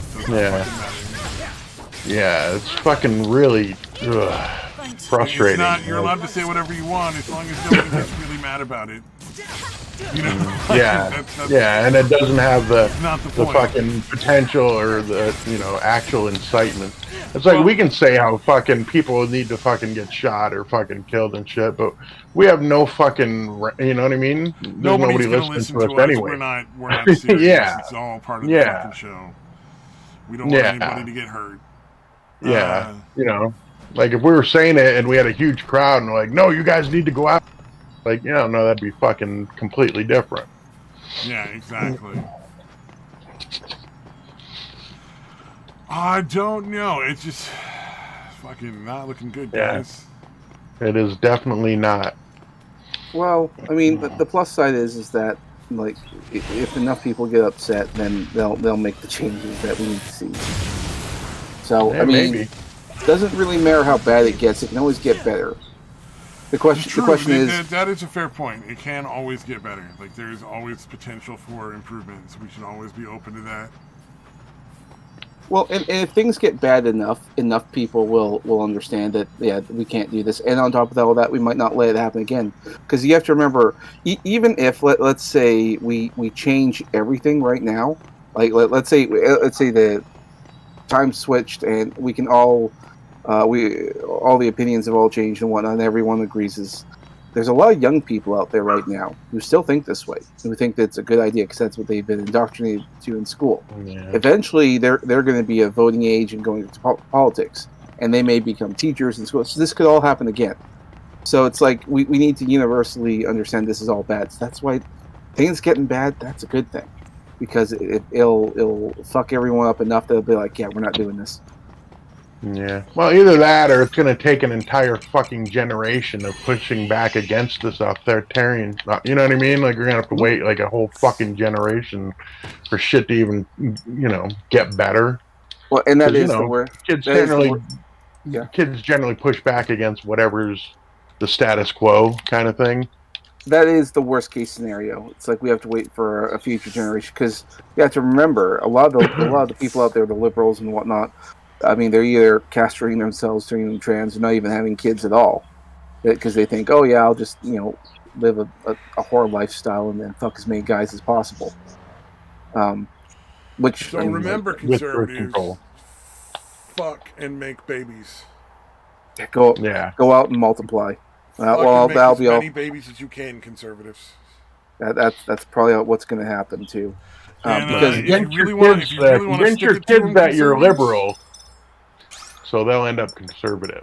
If you really want to stick it to them, conservatives, find you another conservative that's black or Mexican and fuck that person and make as many mixed babies as you can.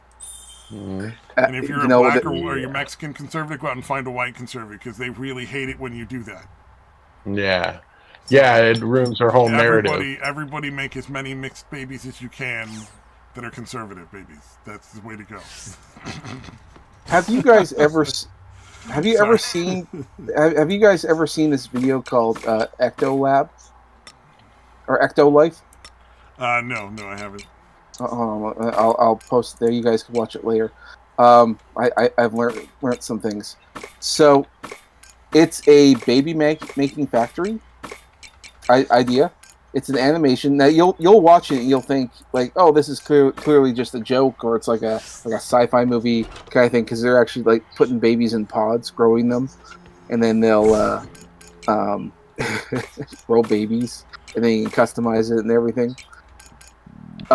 It's a terrifying video if true, but you look at it and you hear all this dramatic music and whatnot. It's like, this is clearly fake, because it's just a little thing. Turns out, if you go through the other videos of that were done, these are actually proof of concepts, and I think these were the guys who made that the wall idea in like Saudi Arabia, that big giant wall in the desert or building where people can live in. Have you seen that one either? The line. No. Oh god. Yeah, no. Oh, you're looking at the birth thing. That is pretty horrific. I don't know. I'm not listening to it right now. I'll watch it for the full part later. Yeah, just watch the visuals. But yeah, they're talking about how you can have a baby and be grown in a factory instead of having the baby yourself. And they're saying that this is a great opportunity for mothers who like can't have babies due to, let's say, like cancer or something, like if they had to get their uterus removed, or through other physical issues, miscarriages and whatnot. So then, you can have your babies born in a pod. Which, they also talk about low birth rates, like in Japan and stuff, because there's like no one's having kids. Even though there's nothing wrong. There's nothing wrong with the reason people aren't having kids is because there's no money. Well, that's sort of it. I mean, part of the problem. No, that's it. There's no money. Okay, That's when people have kids. Is when there's plenty of stuff. And money is represented stuff. So, like, if you don't have food and shelter for kids, people don't have kids. Right. When they can at least afford to move out of their parents' house. Yeah. Part of the reason for that is also the cost of living, from housing costs to rent costs and all that kind of stuff. But how is that not a case of money then? Because the only reason. Okay, the price of living is in the cities, which is where a lot of people have migrated to, is high. Price in rural area, dude, your screen sharing. Your screen sharing. Yeah, I just realized. Okay. No, looking at naked people. My bad. I don't really care. If we get shut down, it'll be funny. Oh fuck! What did you have up? I wasn't watching, dude. fucking, nothing really that great. Just some I titties. mean, it's just enough. Yeah. Hopefully you're Are small we enough. learning what Stabby's kinks are? What kind of kinks Stabby is into? Apparently so. Boobies. Oh dear God. Like honestly, like that's what you're gonna see.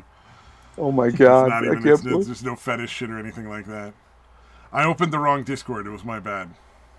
Clearly. Right. I went to the. I thought I was going to a different one. My bad. Okay, so what I was going to say is, like, if you go to smaller towns or even villages, the cost of living is a lot cheaper. Price of housing is a lot cheaper. Food and stuff's about the same, but everything else is less expensive. Yeah, but So there's no jobs in those villages though. Well, that depends on what you do. I mean, so many of these people work from home. All you need is a decent enough internet connection, and these rural towns have decent internet connections. Oh yeah. I mean, what the pandemic showed us is that we don't have to be in a workspace. We could be far away.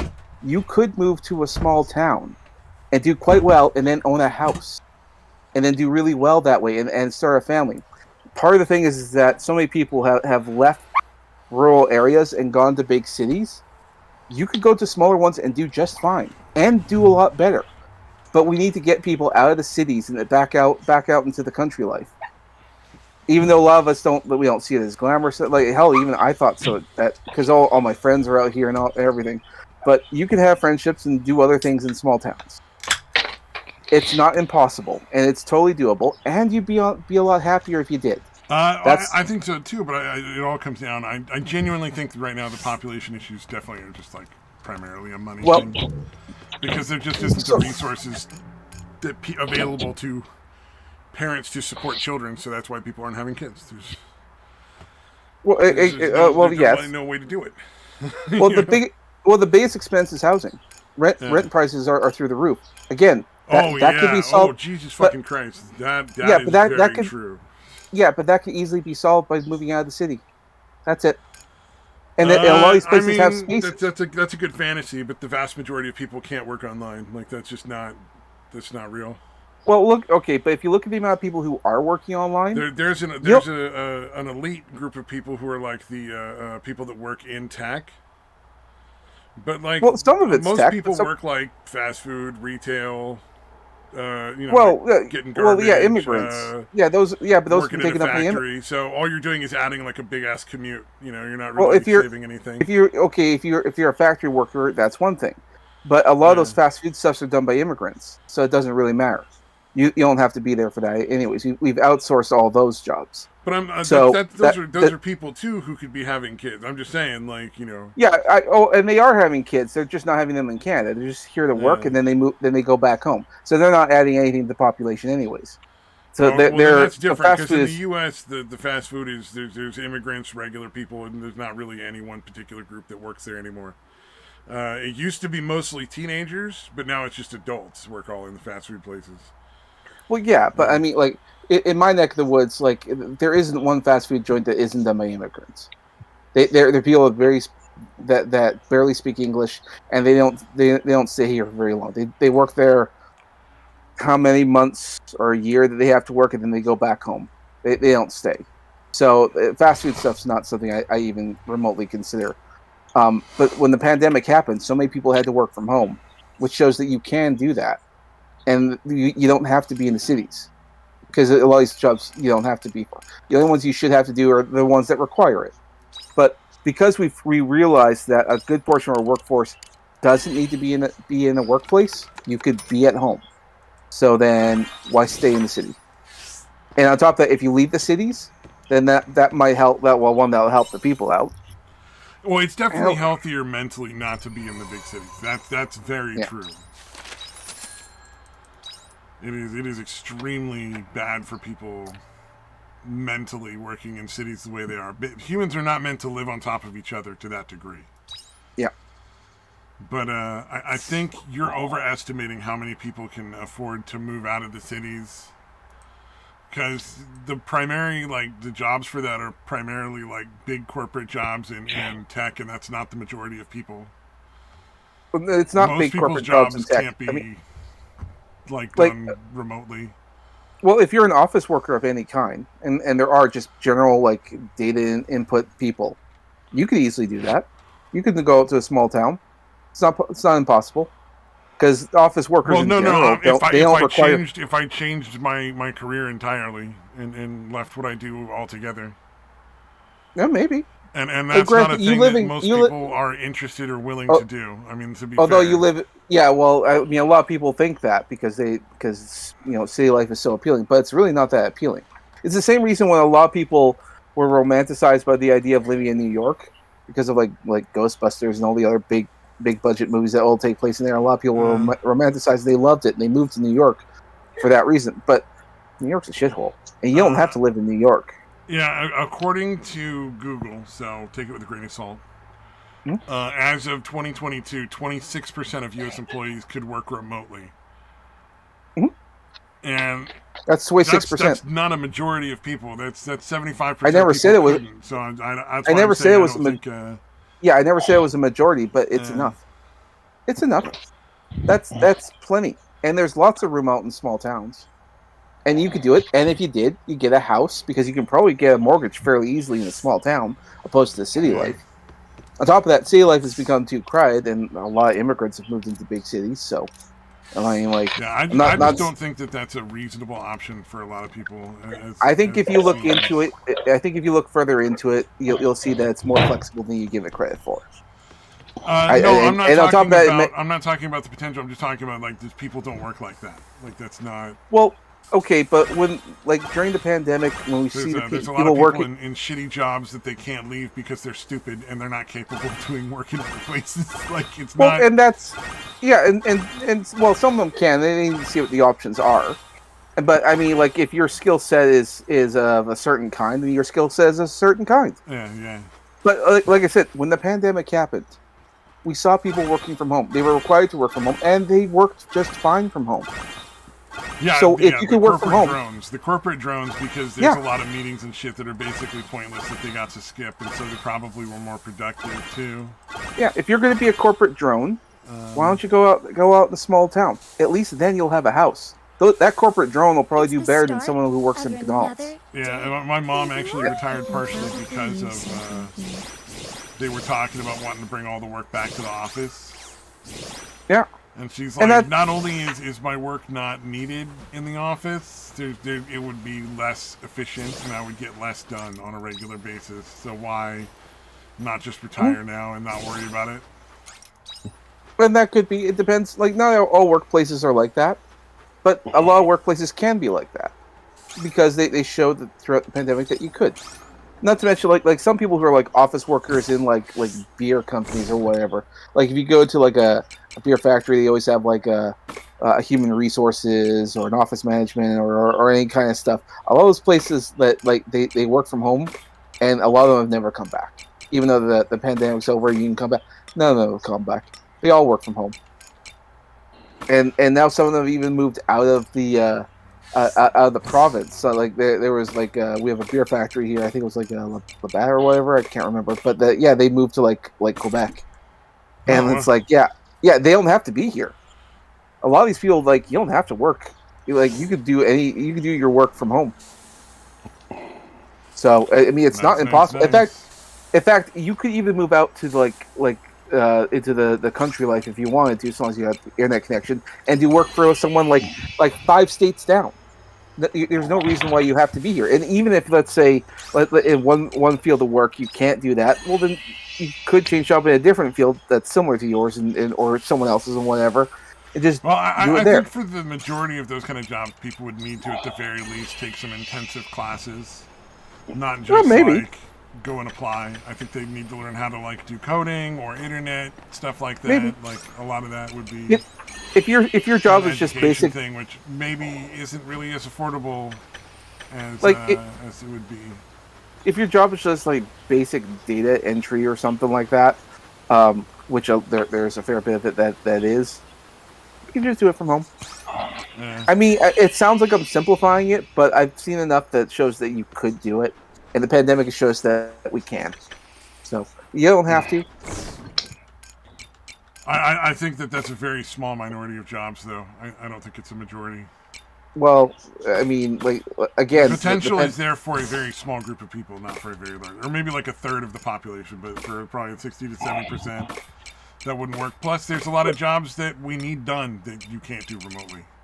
well, They just yes, have to be done in person. Kind of yes. thing.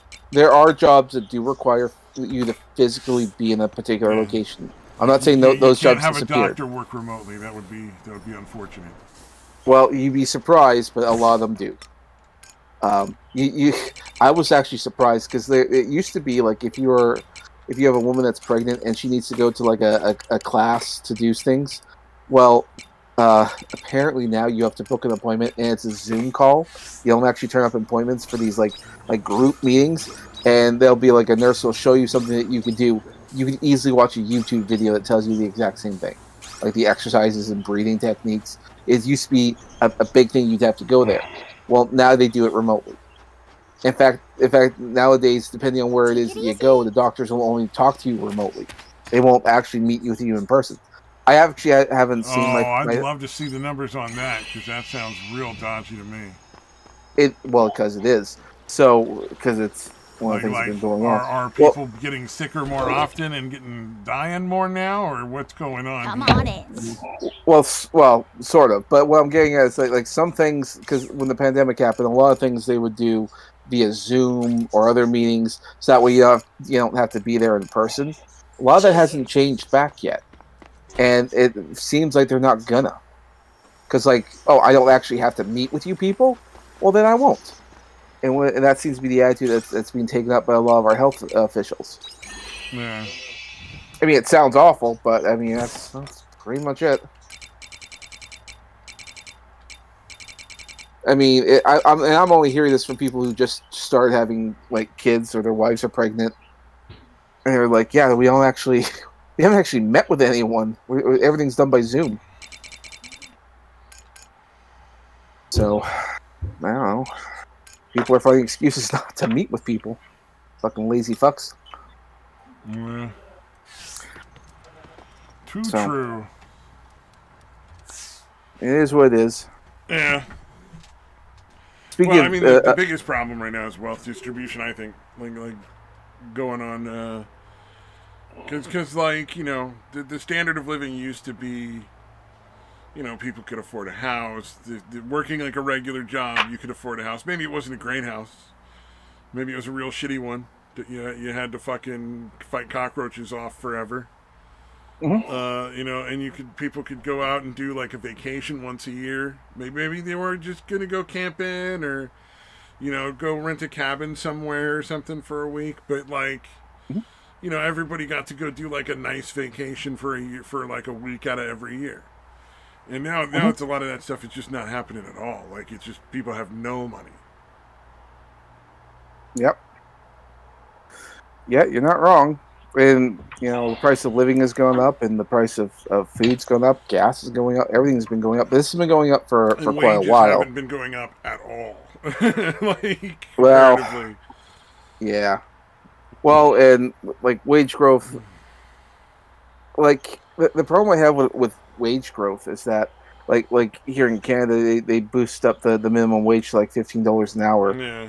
Now we used to pay $50 an hour to people who worked in like construction or in some other physical labor related jobs, but now you've equalized that in a lot of ways. And the problem with doing that is that if you have to increase wages, well, businesses don't really want to. Small businesses can't afford to do that, so a lot of them had to lay off their staff, and then you have people who should be like being managers and other kind of stuff doing like general labor of the store job that should be done by an employee, but they can't afford to do that. Yeah. And on top of all that, the bigger businesses like the Walmarts and all that stuff, Yeah. they fired a bunch of their staff and Well, then just when I'm replaced them talking with about wages being too low, I'm not talking about minimum wage, like being raised to fix it. That's not what I'm saying. I'm not even really concerned about minimum wage because that's one of those things that like raise it or lower it, it doesn't really make a difference because everybody just adjusts. Mm-hmm. Like you raise minimum wage, then the people that own houses just spike the rent payments up way higher. Mm-hmm. And so I think the problem is we've gotten to a point where people are expecting to just be able to take all of your money for stuff because there's no options, and it's because the market has been so fucking choked with socialism and shit that there's no growth of any kind, and what we need is less socialism, more small businesses, more and more and more small businesses, because they should be regularly going after the bigger businesses, and some of those bigger businesses should be failing, and that money should be cycling through the economy a little more freely, and that would increase people's wealth and wages that way, I think. Because on average, don't small businesses generally take better care of their employees anyway? Usually. Like most small businesses that are decent and have been around for all this, because there's always going to be shitty people. Like, there's no way around that. But most small businesses that have been around for a while really, really do treat their employees quite a bit better than the larger companies. Because, like, they don't want to lose them, and, they are right there on the same fucking playing field, essentially. It's hard to...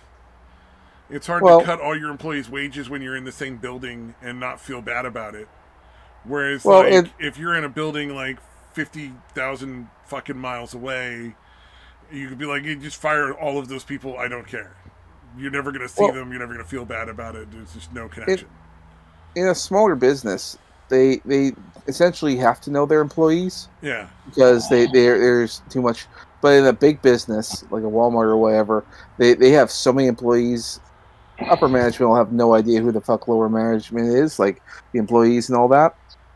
Like, I remember walking into one Walmart, and there was like, I could see the manager, and he was lecturing this old lady that's his like employee about like stacking the shelves. She's a fucking little old lady, and he's like giving her a talking down and all that kind of stuff. I'm like, she should be retired. He's talking down to them. Like, I almost happening. What's wrong with you people? Well, like I said, there's a disconnect because it's like they don't understand. Yeah, it's crazy. That's the problem with hiring too many people. It's like you don't really know them as well as you would. And a lot of times they have to disconnect themselves because it's like everyone's got problems, everyone's got their issues, everyone's got stuff, and it's like you can't really have time to listen to everyone's grievance. True. Because it's a business. They're not politicians. They're even politicians don't care. But yeah. Yeah, politicians don't give a shit about people. That'd be. Why would they? Crazy talk. Everyone's got a problem. Everyone's got a bitch. Yeah. And then they don't listen. It's like, okay. Clearly, you have too many people you have to manage, which is part of the reason why I would never want to be a politician. That's not a very appealing position to be in if you're actually like somebody who would do the job correctly. Because you'd be surrounded nonstop by the worst fucking despicable people on the planet all the time. Other politicians, like... And here you are like, oh, I want to make the world a better place. And they're like, I need more money in my pocket. Fuck you. Well, and I wholeheartedly believe that politicians, they live in their own little bubble, their own little community. They have no idea what the average person goes through. Or maybe they did at one point, but once you get to a certain level... Where like 90% of them are fucking from like Harvard and Yale and shit. Well, and a lot of people we hire for politicians are people that we usually tend to trust because they're of a certain age. They might be like 50-something years old. They've had like a lot of experience, yada. And when they get in there, they're pretty good. And then over time, they become a little more disconnected. I'll give you one example. I'm beginning to think that Donald Trump's disconnected. Really? So don't get me wrong. He was entertaining as fuck, but like he wasn't like he would never have been my first choice. It was like well, if the other choice is Hillary Clinton, then Trump for sure. Yeah, but see that was Trump back then. Trump now, like he made the announcement that he's running. Is anyone as excited as they were back then? Because it's like, where are the jokes? No, where are the tweets? Where are the jabs? He basically just rolled over and let them steal the election and just walked away from it. Yeah. Well, and to be fair, I mean, they were stealing it anyways. There was very little he could do besides calling me in the military, and no one would have wanted that. Not to mention, I don't trust the Continue to military. talk about it. Continue to make it a big deal. Oh no, wait, that's right. They removed him from Twitter. Maybe that's not his fault. Yeah, I mean, Yeah, and fair enough, and thanks to the Twitter docs that have been getting released, yeah, they was totally conspired against them. Well, and like the fucking pedophile that decided to ban Trump. How disgusting is that? Exactly. I mean, go figure. The guy's advocating for minor male, like little boys, essentially, to be on fucking adult male dating sites for like gay men. Yeah. So that they can fucking date and have sex with grown men. And that was the person who they were like, you know what? You should be in charge of who's allowed to talk on Twitter. Oh yeah, disgusting people, for sure. And thanks to Elon Musk, we're learning about all this. But part of the reason I was gonna say, like when he made his announcement first, like before, like during the last set, the 2016 or whenever he ran, it was fucking incredible.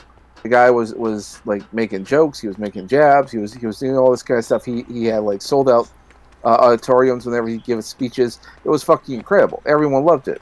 Well, yeah, he was president for 4 years, and that fucks you up. That takes a lot of shit out of you, man.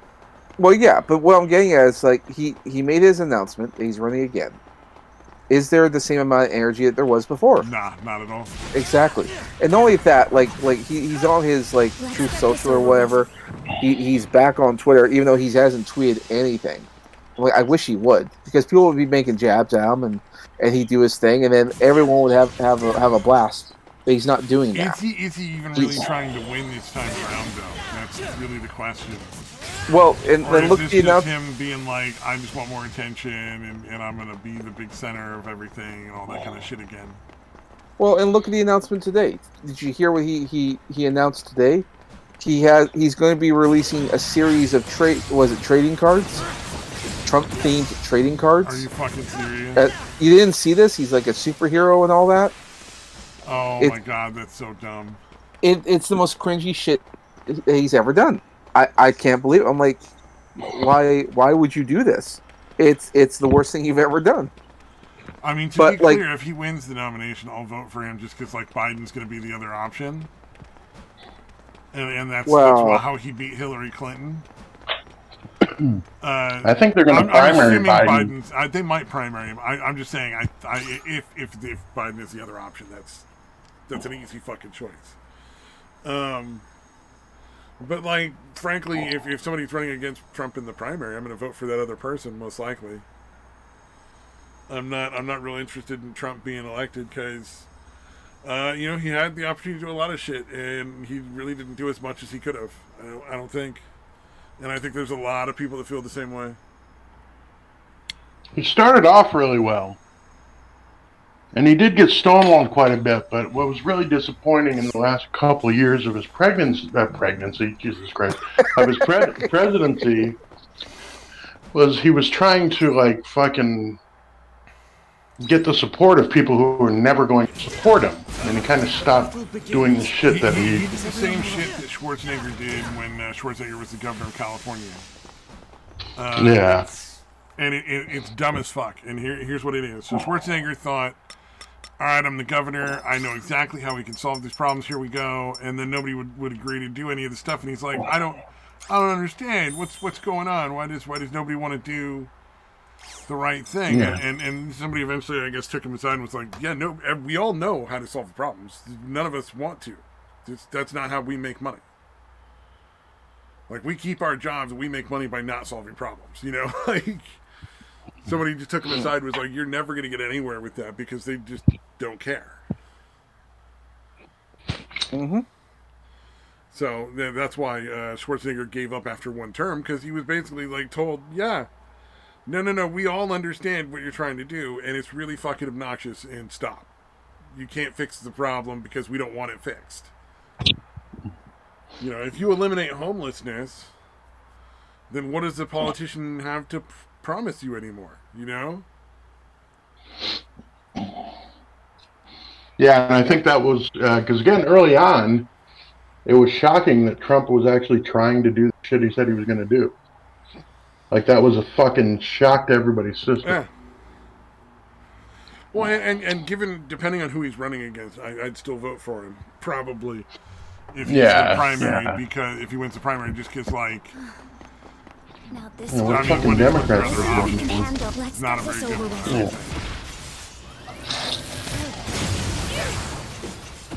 Yep. So we'll see. I mean, like, people will probably vote for him regardless, just because. I mean, I would rather Trump than Biden any day of the week. Well, they voted for him the last election too. It just didn't matter. Well, fair enough, because they tend to steal the elections. So Yeah. Well, there's more votes than people in a county. It's pretty fucking hard to pretend that was legitimate.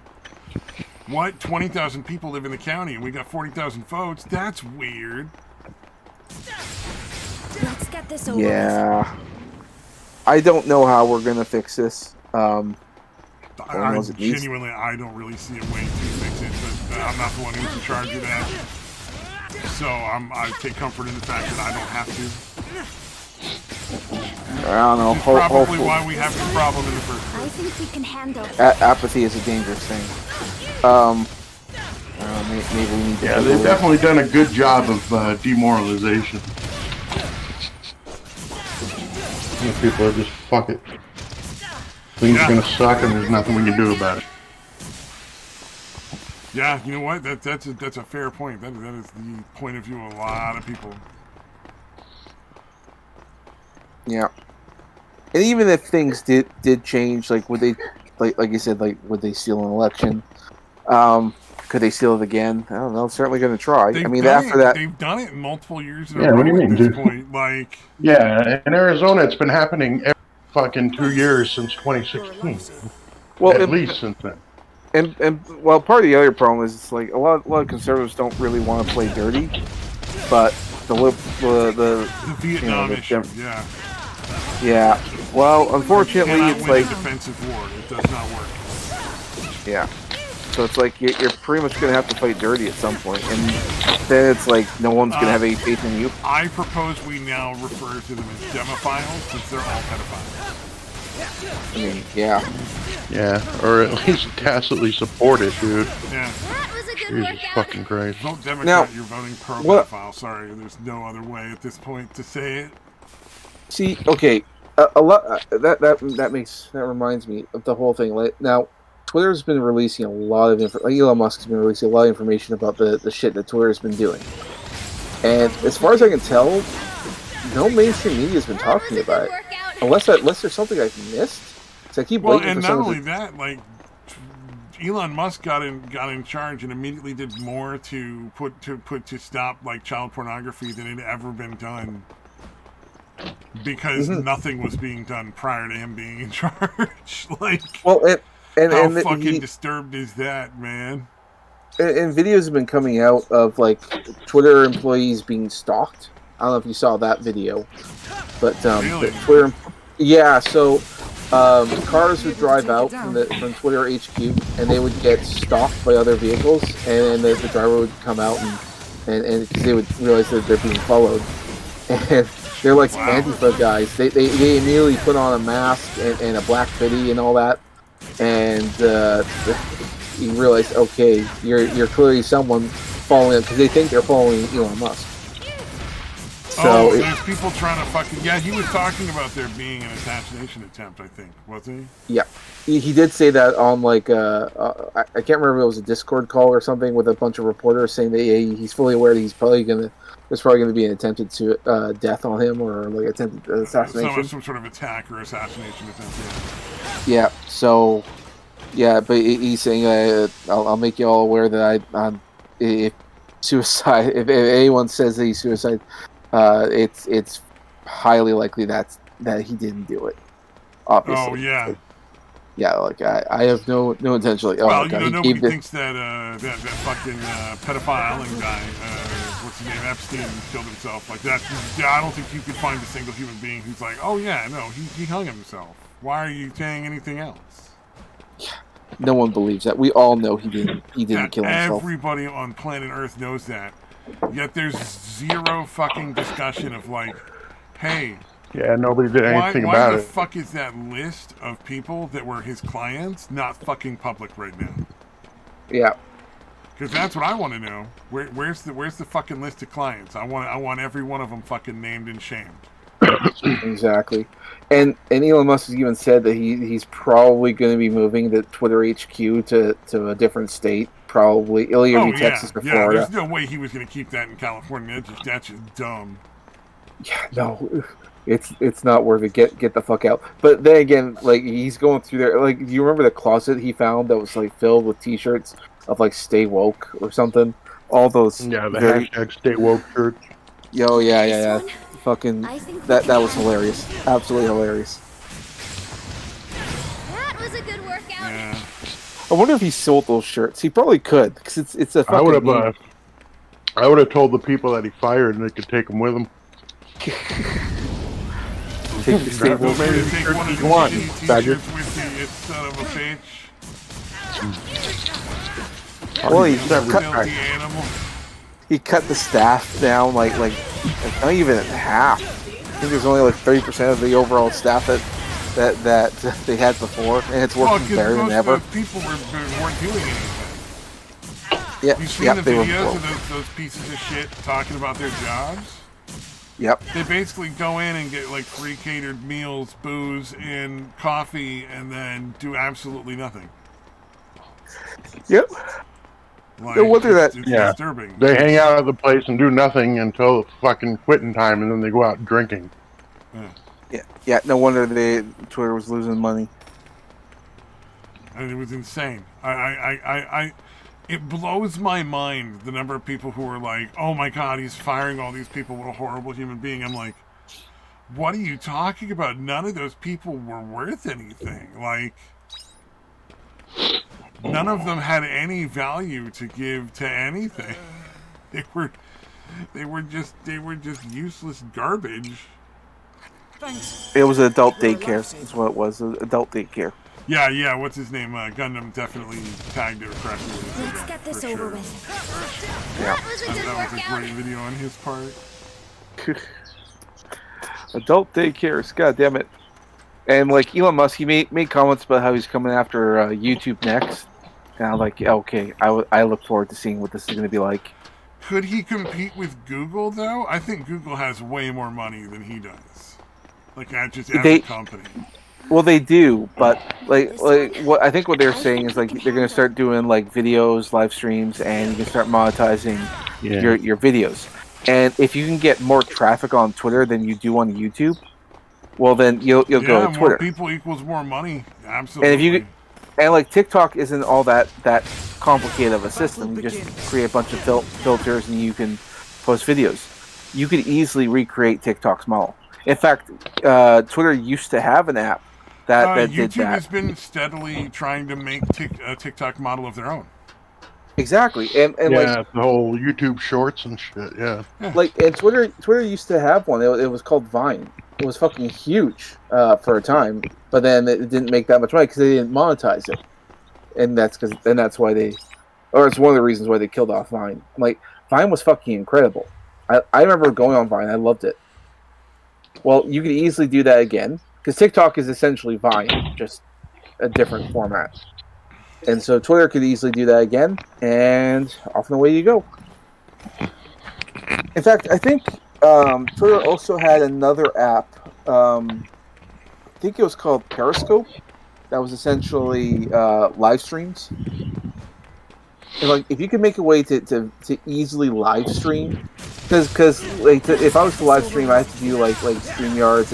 It's fucking annoying because you have to sync it up, and I hate using it. But like the phone version of it. But you could do that. And if Twitter can find a way to do it and make it easier for content creators, like yeah, I'll fucking do it. And it'll clearly take a piece out of YouTube's pie, and then YouTube will fucking have to do stuff. Because let's be honest here, since Twitter's been doing what they've been doing, they've really taken a bite out of Facebook. Because a lot of stuff that Elon's been showing at Twitter clearly also happened at Facebook, and even though Facebook isn't saying anything, they did the same thing, exact same thing. Oh yeah. Well, and you know, there's a lot of people who started shitting their pants when Twitter got taken over by Musk, just because a lot of their shit was going to get exposed. You know, like Vijaya, I think one of the things that really gets me, and I think that it's one of the things that people just don't understand, and that's why it's a problem. There should be no algorithms. If people get popular or not popular on social media sites, it should just be based entirely on interest. You know what I mean? There should be no like, oh well, we want to push these things or those things or the other things. Like, this is the new public square. It should be entirely based on merit, whether or not you gain followers. It should have nothing to do with any sort of algorithm of any kind. That shouldn't even be involved. You know, if more people watch you, then more people watch you. If less people watch you, then less people watch you. That's how it should be. Mhm. And I don't think the average person has any idea how badly fucked the system is because of algorithms, though. Like, that's what really, I think, is the root of a lot of what's going on right now on like YouTube and Twitter and all that. Is those algorithms silence people so much more effectively than even banning. You know? Like, because, they banned Trump and that's this big, you know, everybody sees that, but how many thousands upon thousands of people who will never get seen at all, primarily because they just said the wrong word and nobody ever got a chance to see them because the algorithm then buries them. Yeah. Yeah, or someone like Styx who's like stagnated on fucking YouTube because they fucking shadow banned him. You know what I mean? Like, he has a decent following and that, and fucking just stops because he doesn't get recommended to anybody that doesn't already know who he is. Yeah, exactly. You know, exactly. that happens to a lot of the people that are, you know, don't have the right opinions. Well, and Styx is one of those people who is not a hardcore conservative by any stretch of the imagination. Yeah. So he would, if all things were equal, he would have a lot more appeal to a lot more people than he seems to have right now for whatever reason. Yeah. Or like Matt Christensen's, you know, he's a fairly reasonable dude. Yeah. You know what I mean? Fairly, yeah, exactly. He's not a very controversial guy, you know. Which maybe that would upset him if he heard people say that. I don't know, but you know, Yeah, well, he has been begging for a hit piece on him for fucking years now. He's like, why don't I get a hit piece?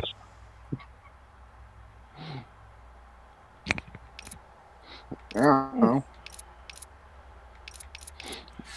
So that would be interesting. I'd love to see the algorithms gone, period. Or if there's some sort of algorithm, it should be very strictly based on interest. Yeah, like people who watch this also watch this. That kind of shit. Like you're interested in knitting, and so the things that you get are related to knitting. You know, like that's really how it should be, in my opinion. I don't know if that's something you can enforce by law. Probably not. Part of the reason for the but you algorithms, can take away their protections from being considered publishers that way, I think. you can certainly try. I mean, part of the reason why algorithms exist is because they're trying to increase watch time. And the reason why they need to increase watch time is because that's the only way they get any money out of things. Because part of the reason why you get ads is because a portion of that ad money also goes to the platform. Yeah. So of course. yeah. So that they don't have to give the content creators any ad revenue at all if they don't want to, because they just want it's like a condition. Well, to use they don't platform. have to, but then there will be nobody on their platform creating content. So, I mean, you could, but then again, like what they do is what the best that they can do to satiate the needs of the content creators opposed to the viewers. Part of the reason is because they want to bring the content creators over. So yeah, they'll give you some of that ad revenue, but then they also need some of that for themselves because they need to keep it going. Because YouTube, as far as I can tell, has never really made any money. It's a wonderful platform. It does a lot of things, but it doesn't make a lot of money. Well, and only it doesn't that, make a lot of money because they choose not to advertise with a lot of people that they could probably make a lot more money. They can I mean, easily sort be of. more I mean, profitable with platform if they advertise with everybody that probably wants to advertise on YouTube. Yeah, and I assume they probably get a lot of government money. That's probably why they do all the censorship, man. could be because they're doing what the government says. It's hard to know. We'll know more as we go. I'm actually again like I'm always curious to see how Elon Musk's thing is going to work because he's a little more tech savvy. So we'll see what happens. Yeah, it would But, be interesting if he's going to go after the YouTube in some way, shape, or form. I'm interested to see what that form would take. Yeah, we'll wait and see how things play out. I was going to say that part of the other battle stuff going on right now with like content creation and all that is also. Have you guys heard about all the AI art stuff that's going on? Yeah, aren't people super fucking upset over that for some reason? I've never understood the problem. So the problem is that the part of the reason is that the AI art stuff that gets created was created by the same guys who create NFTs and cryptocurrencies and stuff like that. Oh, and what so they it's potential for some abuse in that respect. well, it already is because what they do is that the program is like an algorithm, and you can feed it a series of pictures, and then it'll create an image based on what you give it and on the prompts that you give it. So if there's a particular art style that you really like, then you can upload a bunch of those and then enter in a couple of like key phrases, like going out for a picnic, and then load up like Van Gogh paintings or something. That's one thing for stuff that's essentially considered public domain. It's another thing to do stuff that's considered private. And what people are doing is that they're just taking other people's art and then using it to create their own stuff. Now, like, by the way, they can do the same thing with fucking articles and shit now, where they'll spit out a fucking article based on what your criteria is, and it's fucking pretty much like they were doing a thing on Chris Gore from Film Threat. I've talked about him before. He was on G4 back in the day when it was good. Anyways, they were doing a thing where they just spit in something like, all right, we want a Kotaku-style article about this, this, and this, and, saying something about diversity and all this other shit. And it spits out an article that's indistinguishable from what Kotaku or fucking one of those fucking places would put out. Yep. Yeah, no, a machine could easily do it. But there again, I mean, the machine's only using stuff that already exists. And a lot of the art that these AI art stuff is being made is just by people who are just like taking pictures off the internet. They screen grab from this person or this person, and then they're creating new things based on other people's work. And a lot of these people aren't, they're not being credited. So like, I'm going to take this famous artist's stuff, and I'm going to make my own stuff based on their thing. And they're not, they're essentially going to try, and not only that, they're selling prints and they're trying to make money off of stuff that's essentially someone else's work. And the AI stuff is just mashing it all together. Who's to say I can't, open up Photoshop and then just like do a lasso tool and then just rip off parts from someone else's art, mash them all together, and then say, hey, voila, it's my own custom thing. Well, no, all you did is just, rip apart someone else's stuff. And you may say, well, I didn't do it, the machine did it. Yeah, but it's the same thing. You're taking bits and pieces from other people's work, putting it together, and then calling it your own. That's all that it's doing. Yeah, that's a real issue. And the thing with the AI art is like it's just taking random shit from fucking everywhere. It's not like it's taking from any specific artist. It's literally just scanning the entire internet for whatever the fuck they want. Mm-hmm. Well, it's based on what you feed it. So, like, for instance, I'm posting a couple here. Like, there's that picture of that fat guy, and then they're just doing some anime art style, and the computer assumes that, we'll just make him a muscular guy with his arm down his pants. Or there's this one from B-Movie. Posting in general, by the way. So yeah, you can see like what it is that the computer thinks it wants, and again, this is just stuff from like official artwork that's already out there. Yeah. So yeah, I'd be interested to see how that AI art thing goes. People are really like polarizing on that one rapidly. Yeah, well, it's hard to say. I know artists, like the big thing right now is that people are taking that this logo, and then they're doing their own version of it. It's called like No to AI art, and there's a ton of it. It's been going on for a couple days now, and artists are just making their own version of this logo, trying to say like to stop AI art. I don't know if it's good. What? Yeah, so they made this logo, and like artists are, they take this and then they make their own. Like I posted a few examples in here. I don't have any more on my phone. There's lots of them on Twitter if you look it up. But they'll take this logo, and it's essentially saying like no to AI generated images, and then they're just sort of, because they want to stop, because just stop stealing other people's art and then calling it your own. So that's essentially all that it is. Yeah, I mean it's a pretty fair statement, honestly. Yeah. Now for me, like I don't. Hey, you didn't actually do any sort of creating, so like maybe you shouldn't be selling that art. Is everyone Yeah, I mean, you may say, it's not me, it's the computer. Yeah, but you fed them a series of images, and it made a new one based on what you fed it.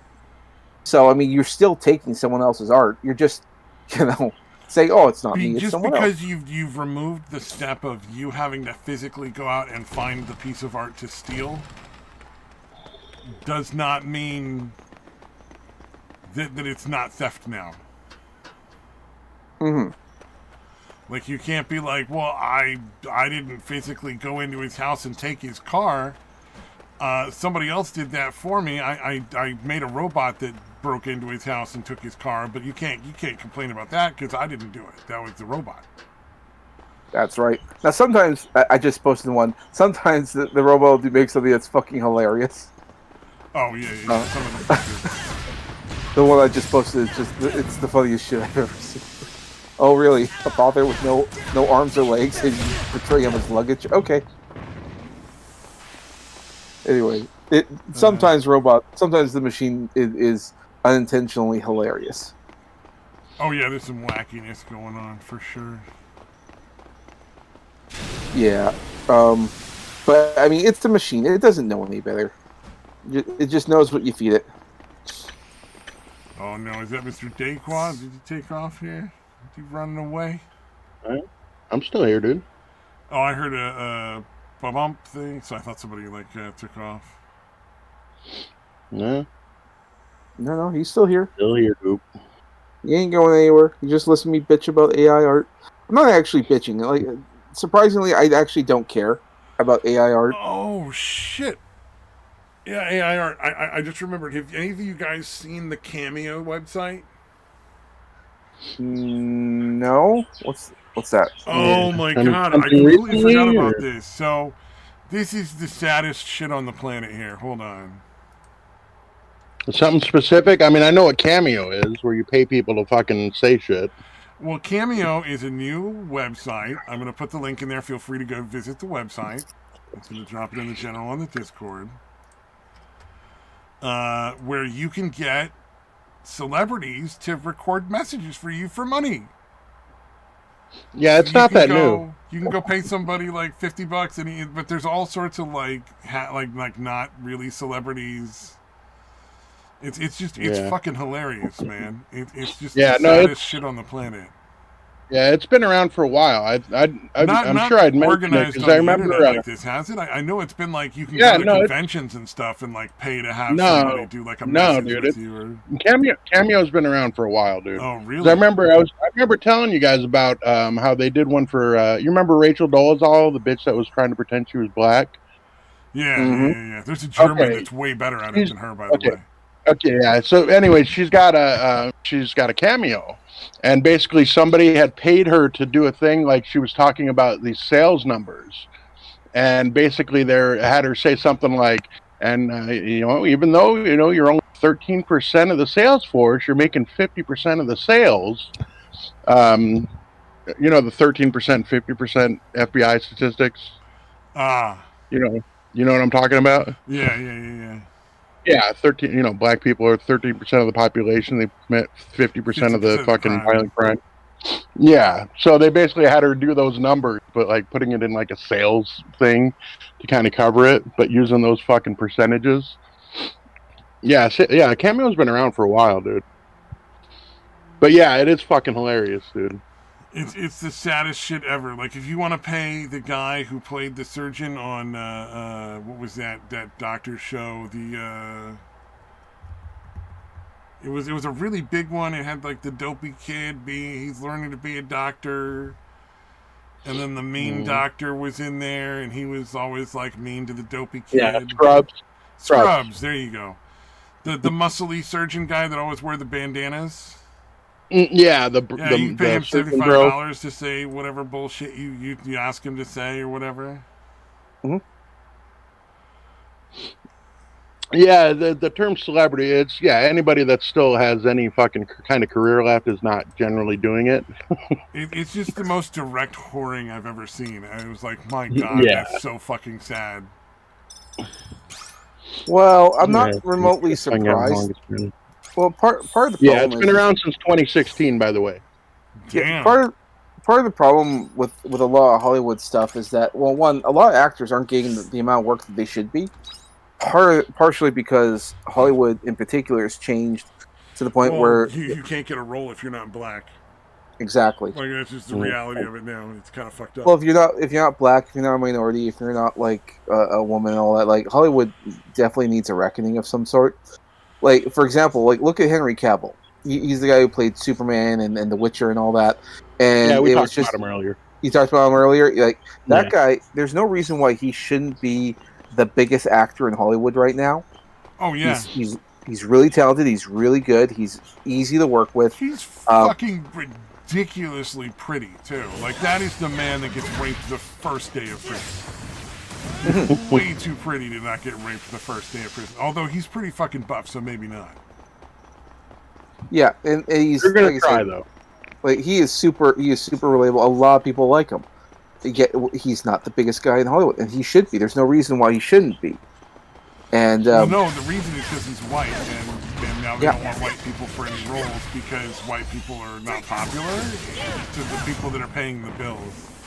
Mm-hmm. Well, DC, like Warner Brothers in particular, has like a real problem on their hands because whoever's like, granted, it's probably going to change with like James Gunn now in charge of the DC stuff, and that'll probably set the tone for future Warner Brothers projects. But like, I don't know who all is still working at Warner Brothers, who's part of the old crew. Because James Gunn, he's a guy I truly believe can actually turn things around. Him and whoever the guy is, his partner, because it's not just him. He's just the biggest name there. So we'll wait and see. Hopefully things will pick up. But yeah, man, losing Henry Cavill as Superman is probably the most depressing news I've heard in the last couple days. Well, didn't he walk away from The Witcher as well? I remember they thought he walked away from that's what I was talking about earlier. The storyline. Yeah, he said he'd play the role as long as they stuck to the source material. So he's like, I'll do like all 9 seasons, whatever. And he's out after 3 because, again, the fucking writers, a lot of the writers in the room actively hate the source material and fucking mock it. Well, Henry Cavill, he is a gamer. He loves video games. He's been playing them for a while. Yeah, he still builds his own fucking computers and shit. Yeah, he still plays World of Warcraft. He's such a fucking good-looking guy. He's fucking ripped, and he knows his lines. He's a great actor, and I'm like, holy shit! He figured out like, how to get the most gaming to work ratio possible. Yeah.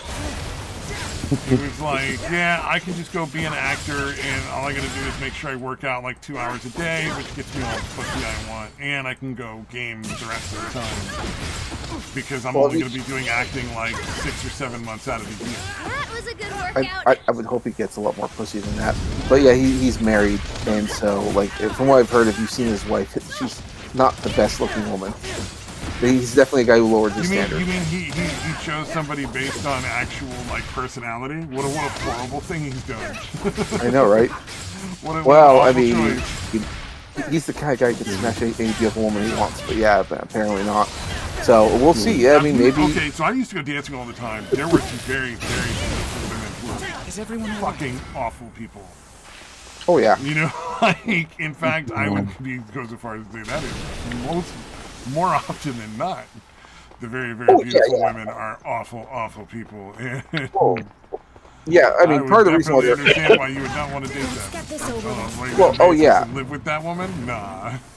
I mean, beautiful women, unfortunately, have been pampered a lot, so they don't know, like, you know, their limits. But there again, it's like, I wouldn't marry them. I wouldn't date them long term. It's a smash and pass. I mean, it's like you just move on. They're not someone you want to settle down with. Although, to be fair, I probably wouldn't settle down with any woman. But I mean, you know, take responsibility where you have to. That's for sure. Dude, I was looking on the Cameo. Oh, remember in fuck, dude, Happy Gilmore? He doesn't even have him listed as himself. He literally has himself listed as Shooter McGavin. That's fucking hilarious. Yeah, $250, dude. $250 to get Shooter McGavin to record a message? Jesus, fuck you, Shooter McGavin. That's pretty fucking cool. You think I'm made out of money, asshole? Tommy Chong is $150. That's pretty fucking cheap. Yeah, it's not bad. Wow, I don't know who Lucas O'Neill is, but he's only charging $2. That's just whoring yourself out, dude. And maybe he's hoping for, like, he just wants, like, people to care about him, so he puts the $2 so that they don't completely ignore.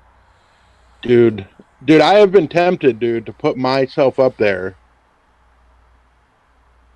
to try to fucking pretend I'm a celebrity or something. Because people click on you on accident thinking you're somebody else, so you just go with it. Yeah. I might look like somebody. I don't know. Just create a character and then, you know, do like Fiverr or something. Just there was like a guy that did that on the thing, because I saw somebody do a video where they basically got a bunch of joke messages from Cameo to like their friend or whatever, and then they you know filmed their friend reacting to it, and it seemed like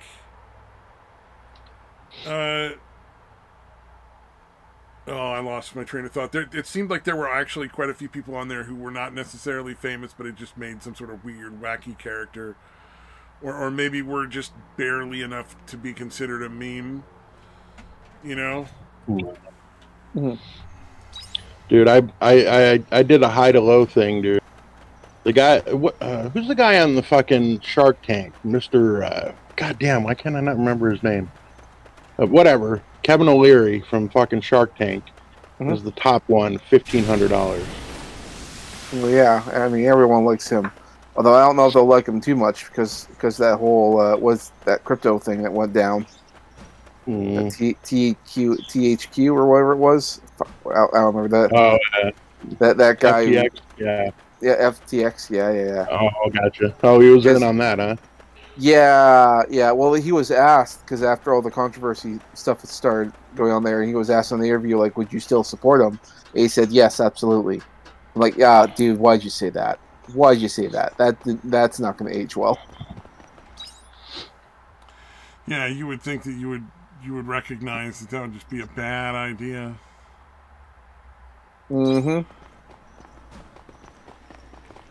I mean, he's a decent enough business guy. I'm sure he'll bounce back from that, but yeah, it's not going to go well.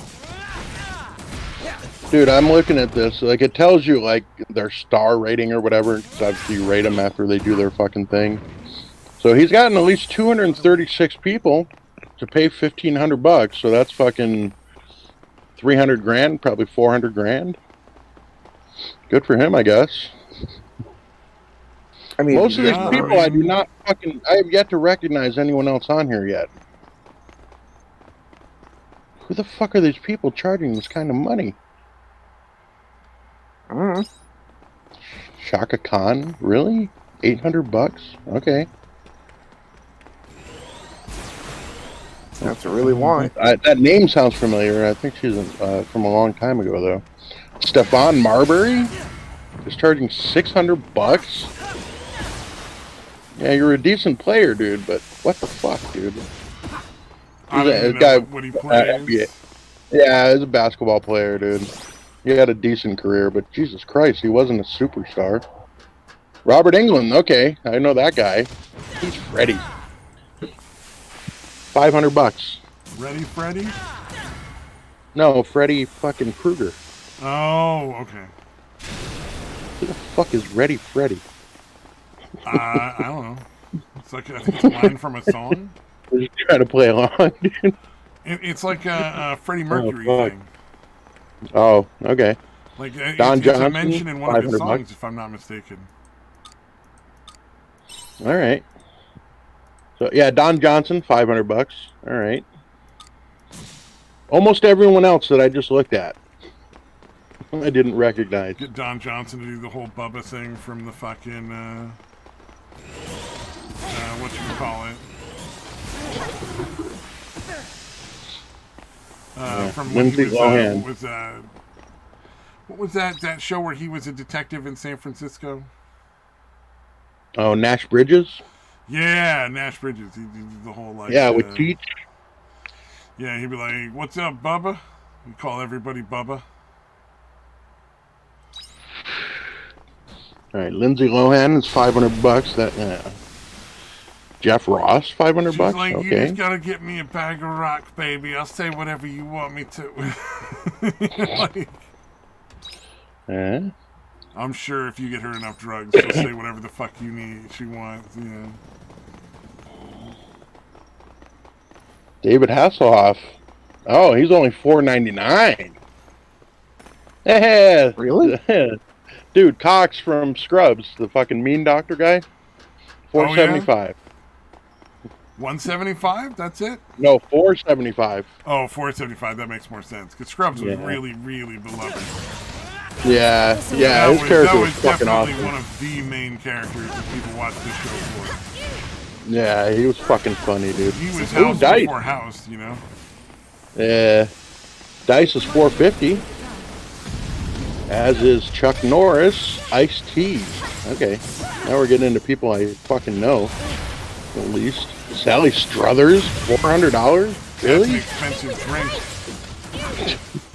Iced tea, how much was that again? Dude. God damn. Where was he at? $4.50.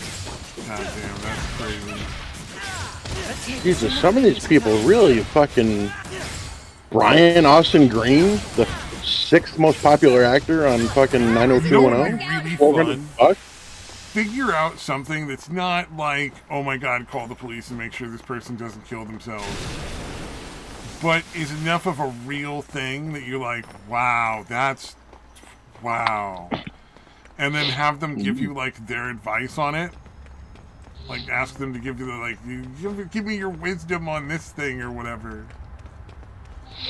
That would be fucking hilarious. Like my wife has been cheating with my, my best friend for the last 5 years, and I just found out, and I'm not sure what I should do about this.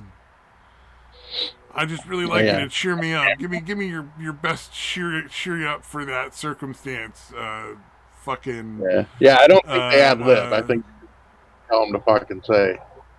Whatever his name is from Scrubs. Like Black Doctor from Scrubs. Turk. Vanilla Ice, $3.99. $3.99. Yeah, Michael Buffer, $3.75. I'd love to see like the messages you get if you do that kind of shit. Well, again, you tell them what to say. That's what you're paying for, dude. Yeah. But I'd love to see the messages you get, like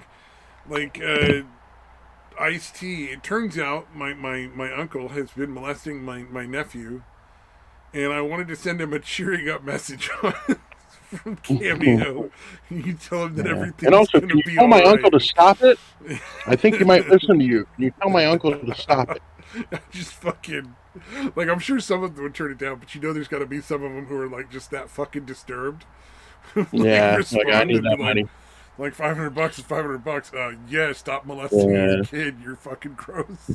It would be so funny. Fuck. There's probably rules against that. I imagine they probably thought. Yeah, they'd probably get rejected. Michael Madsen is $3.50. He's not a super well-known actor, but I like him. He's good. I have no idea who that is. He was in like Reservoir Dogs. He played in Kill Bill. You know the dude that worked at the fucking titty bar or whatever and lived in the fucking trailer? Oh, okay, yeah. David Carradine's brother or whatever. or his character's brother, obviously. Yeah, he was Mr. Blonde in fucking Reservoir Dogs. Yeah, he's a fucking badass, dude. I like him, dude. Yeah. Although I really like Reservoir Dogs, so. If you haven't seen Reservoir Dogs, you should watch it. I should definitely watch Reservoir Dogs. Yeah. It's a Tarantino film, so I mean, if you like Tarantino, you'll probably like it. Isn't Tarantino gonna like stop making movies soon? Well, yes, but he's actually started making TV shows. Oh. Did you not hear about that? That's how he's getting around it. I see. So what? Okay, one thing he tried and experimented with is he took the movie The Hateful Eight, and he took all the stuff that didn't go into the movie, and he put it in and turned it into a 4-episode miniseries on Netflix. So if you go into The Hateful Eight, there's a 4-episode miniseries. Now, he actually was so impressed by it, he's like, okay, I think I will try making a TV show. So long as it's not like overly like a long one or whatever. So he's working on this. And well, I would watch something he made as a TV show, because he's the kind of guy who understands that, like, you put out 4 episodes and you're done, and you move on to the next thing. Yeah. It gives you enough time to tell the story you want to do, because in a movie, you can only be about maybe 2 hours, 3 if you really want. Kill Bill was one of those things, like, he had to cut it into 2 parts. But if he could do the exact same thing as a TV show, he could do a lot more. Make the movie or show that he wanted to do. So he's actually, like, if people can agree on the budget so that he can make the movie he wants them, or the thing that he wants to make, they'll give him the show. So Hateful Eight's done really well, and so he's thinking, yeah, I am going to make shows. And rumor is that he might go back to making that Star Trek thing that they were talking about doing, because they're going to get him to do a Star Trek movie, which I would have been fucking for. Like a Tarantino Star Trek movie, I don't fucking care what universe you say it in, I'm watching it. Yeah, fair enough. But hey, you know what? If they give him a sci-fi show, like I'll fucking watch it, man. I don't care. Little crappies. Pee Wee Herman, $3.50. Wait, really? Little Yeah. I thought he just sort of like Mr. Herman. My uncle has got a sex addiction, and he's been good for the last couple of months. Could you congratulate him on beating his sex addiction? Yeah, can you name all the adult theaters in his area that he should not go to? Hello, little crappies. Oh man. It's just like the biggest dance monkey thing I think I've ever seen. Dude, yeah, it's fucking. You were here to dance for me, monkey. Dance, monkey, dance. Well, a lot of people misunderstand how much money actors actually make. Because we always hear, like, oh, yeah, they're going to pay him, I'm sure they desperately need the money, a lot of them. Yeah. No doubt about No, that. Well, a lot of them are probably really bad with money, so.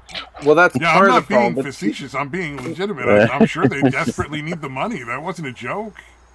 Like, Yeah. Like, what I'm getting at is, like, a lot of these actors will get, let's say, like, 50 million, 100 million, depending on whatever the budget is, whatever the contract it is. Eh. Thing is, though, is that money, it's not given to them all at once. It's given to them in the span of, let's say, like I don't know, 5 years, 6 years, or whatever. So you only get parts of it, because a lot of studios can't afford to give it to them right away. And even then, there's a clause in there about how they don't have to pay you that much amount of money if the movie didn't make a certain amount of money. That's part of the reason why actors go out and they promote their movies. They go out and do this. It's part of the contract, because that's their money, and they need to make that money back. And a lot of these movies flopping, like, because that's also the other reason why you don't see a lot of big name actors in movies nowadays. It's like these movies keep flopping. No one has any faith in the studios anymore, and so they keep getting no name actors and all. Cause that's all they can afford, and they're not paying them that much either. Like, I wouldn't be surprised if they don't get paid. Justifiably, have you seen some of the acting from these no-name people? They are awful. Well, that's all that they can afford, unfortunately, and that should tell you the extent. Because a lot of the money's been going into, like, special effects, and they're going for quantity over quality, like in Marvel in particular, and it's not working. And a lot of these studios, they can only do so much, and they're being overworked. So yeah, they need to get quality over quantity. So yeah, they need to start affording better actors But the nice thing is about getting like unknown actors that you give them an opportunity to shine, you give them an opportunity to grow as an actor and advance their careers. Because a lot of them, a lot of these people aren't. Let's be honest, they wouldn't have gotten a career otherwise. Yeah. Oh yeah. Well, I mean, And even the ones- Hollywood in yeah. general has always been more about luck than anything else. Like there's this woman that Well, nepotism and luck. yeah, there's this woman that Disney keeps putting in for roles. And I don't know why. She's not very good. She was kind of like the villain in Falcon the Winter Soldier. She was the quote unquote big bad in the Han Solo movie. That guy on the bike. Once he removes his helmet, you see it's actually his redhead freckled woman. It's the big reveal, if you will. I don't know why they keep hiring this woman. She's not good, and she was recently in that Willow TV show that Disney Plus released that nobody likes. So you probably don't know who I'm talking about, but they keep bringing this bitch on. No one likes her. She's not very reliable. She clearly has no talent. Well, I shouldn't say that. I haven't seen Willow, and everything else she's been in, she's just I been haven't seen forgettable. Willow. That one, I just wasn't willing to watch that. Well, I was Willow like, the itself, movie was great. There was nothing else to tell in that world. There was no more stories to be had. That was a one-shot deal. It was barely a story in the movie. Like, there's nowhere to go in that world that was really interesting at all. And I guarantee that the people that are making that are not the kind of people that, even if there was something interesting, that's where they would go. They're going to go to some bullshit to try to justify some fucking social justice nonsense. That's all. yeah. Well, the message is more important than the actual end product of itself. Yeah, it's unfortunate. Yeah. Unfortunate, but that is what it is. Well, they don't seem to realize that nobody cares about the message. Like, everyone's moved on. But Hollywood hasn't quite put. But then again, to be fair, a lot of these products that we're seeing that we all hate, they've been in production for a couple of years. Because a lot of these movies and TV shows, they take years to develop. So, yeah. So a lot of I'm pretty sure like the mindset in a lot of these studios have already changed, but it's going to take a while before that change is realized. In the meantime, they're going to get their asses absolutely handed to them because Illumination, that animation studio that made Minions and all that, they've been outperforming Disney like for years now because we had like Minions and Groot and I forget what else they had, but they've always been way better movies. Not to mention we have that new Super Mario movie coming out in April. That is like, even if it's like just an okay movie, it's still gonna do fucking gangbusters because it's Super Mario.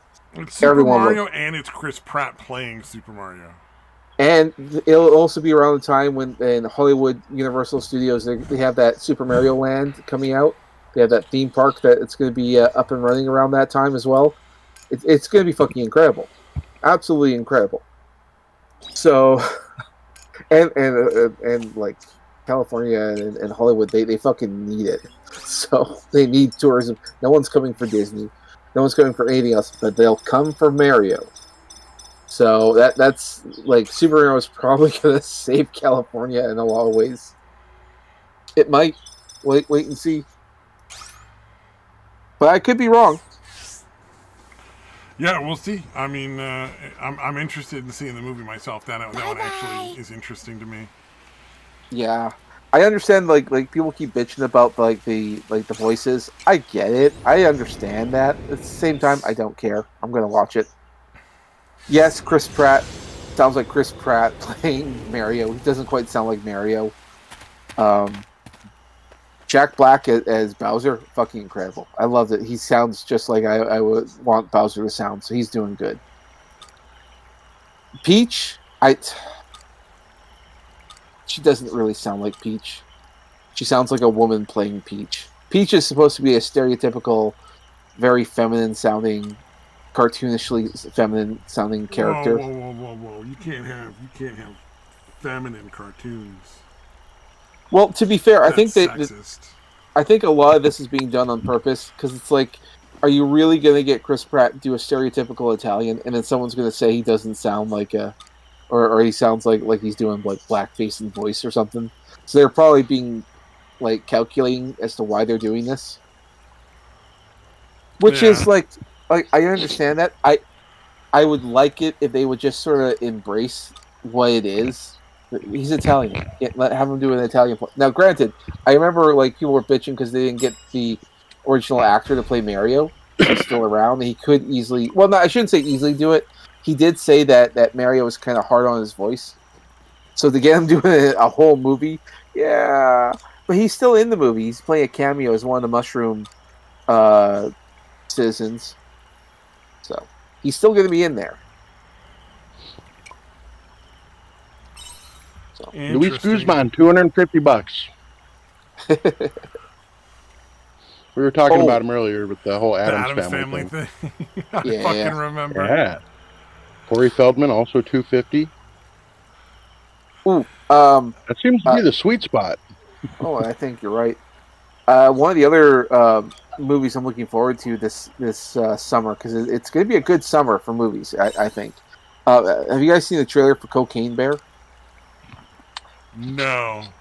I've heard of it. I've heard about it a lot. Yeah, it sounds like a very meme-worthy kind of movie.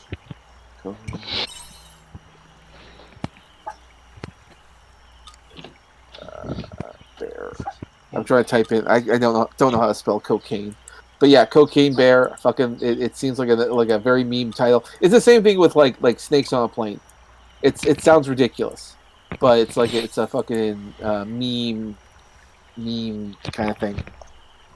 I want to pay Samuel L. Jackson to say, I'm tired of this motherfucking bear and motherfucking cocaine. But yeah, the Cocaine Bear, it seems like a horror comedy kind of thing. Because it's fucking ridiculous. It's a cocaine riddled bear going around killing people and getting more cocaine. It's like, yeah, okay, this bear loves his cocaine. Let's go. Is it like just a regular bear? No, it's a CGI bear because they can't get a bear to do that. But no, it's actually that's not what I mean. I mean it's not like a teddy bear or like some sort of cartoonish bear. It's like a real bear. Like it was like a cocaine drop that a bear got into. Like it was. It's based on. It is based on a true story because apparently packages of cocaine I think it was being like dropped out by like the U.S. government, CIA or something.